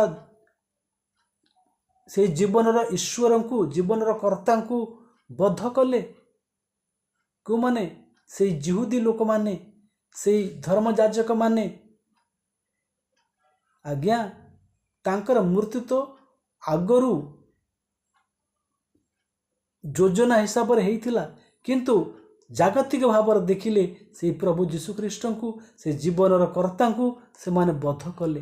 ଜାଗତିକ ଭାବରେ କହିବାକୁ ମୁଁ କହୁଛି, କିନ୍ତୁ ଆତ୍ମିକ ଭାବରେ ଯୀଶୁଖ୍ରୀଷ୍ଟଙ୍କର ମୃତ୍ୟୁ ଆଗରୁ ଯୋଜନାବଦ୍ଧ ତରିକା ହିସାବରେ ଈଶ୍ୱରଙ୍କର ଯୋଜନା ଥିଲା। ସେ ଲୋକମାନଙ୍କର ପାପ ନିମନ୍ତେ ତାଙ୍କୁ ସେଇ କ୍ରୁଶୀୟ ମୃତ୍ୟୁରେ ଭୋଗ କରିବାକୁ ପଡ଼ିବ ବୋଲି ଈଶ୍ୱରଙ୍କର ଯୋଜନା ଆଗରୁ ଥିଲା। ତଥାପି ଏ ଜାଗତିକ ଭାବରେ କହିବା ପାଇଁ ଗଲେ ସେଇ ଜୀବନର କର୍ତ୍ତାଙ୍କୁ ସେମାନେ ବଧ କଲେ, ଆଉ ତାହାଙ୍କୁ ଈଶ୍ୱର ମୃତମାନଙ୍କ ମଧ୍ୟରୁ ଉଠାଇ ଅଛନ୍ତି। ଆଜ୍ଞା, ଆମ୍ଭେମାନେ ସେଥିରେ ସାକ୍ଷୀ। ଏକଥା ତାଙ୍କର ଶିଷ୍ୟମାନେ କହୁଛନ୍ତି। ତେଣୁ ମୋର ପ୍ରିୟ ଭାଇ ଭଉଣୀମାନେ, ପ୍ରଭୁ ଯୀଶୁଖ୍ରୀଷ୍ଟ ସେ ହେଉଛନ୍ତି ମୃତ୍ୟୁଞ୍ଜୟୀ ଖ୍ରୀଷ୍ଟ। ସେ ମୃତ୍ୟୁକୁ ଜୟ କରିଛନ୍ତି। ସେ ପୁନରୁତ୍ଥିତ ଈଶ୍ୱର, ସେ ପୁନର୍ଜୀବିତ। ସେ ନିଜେ ଏ ଜଗତରେ ବଞ୍ଚିଥିବା ସମୟରେ ସେ କହିଲେ କି ମୁଁ ମୃତ୍ୟୁବରଣ କରିବି ଆଉ ତୃତୀୟ ଦିନରେ ଜି ଉଠିବି। ଆଉ ଏଇ ଜି ଉଠିବାର କଥା ମୁଁ ଭିନ୍ନ ଭିନ୍ନ ଉଦାହରଣ ମାଧ୍ୟମରେ ଆପଣଙ୍କୁ ବୁଝିବା ପାଇଁ କହିଲି। ତେଣୁ ଆପଣ ଜାଣନ୍ତୁ କି ପ୍ରଭୁ ଯୀଶୁଖ୍ରୀଷ୍ଟ ହେଉଛନ୍ତି ଜୀବିତ ଈଶ୍ୱର। ସେ ପୁନରୁତ୍ଥିତ ହୋଇଛନ୍ତି। ଆଜ୍ଞା, ଆମେମାନେ ସାକ୍ଷୀ। ଆମମାନଙ୍କ ଜୀବନ ସାକ୍ଷ୍ୟ ଦେବ କି ସେ ହେଉଛନ୍ତି ସେଇ ପୁନରୁତ୍ଥିତ ଈଶ୍ୱର। ସେଇ କାର୍ଯ୍ୟ, ଏଇ ବିଶ୍ୱାସ, ଏଇ ମୂଳ ଭିତ୍ତି ଯଦି ଆମେମାନେ ଆମ ନିଜ ଜୀବନକୁ, ଆମ ସାକ୍ଷୀ, ଆମ ଜୀବନର କଥା ଆମେ ନିଜେ ଚିନ୍ତା କରି ଦେଖିବା, ଆଉ ଏସବୁ ସାକ୍ଷୀ ଦିଏ କି ଯୀଶୁଖ୍ରୀଷ୍ଟ ଜୀବିତ ଅଟନ୍ତି। ତେଣୁ ସେଇ ଜୀବିତ ଈଶ୍ୱର ପ୍ରଭୁ ଯୀଶୁଖ୍ରୀଷ୍ଟ, ସେଇ ମୃତ୍ୟୁଞ୍ଜୟୀ ଖ୍ରୀଷ୍ଟ ସମସ୍ତ ଶ୍ରୋତା ଭାଇ ଭଉଣୀମାନଙ୍କୁ, ବିଶ୍ୱାସୀ ବିଶ୍ୱାସିନୀମାନଙ୍କୁ ଆଶୀର୍ବାଦ କରନ୍ତୁ।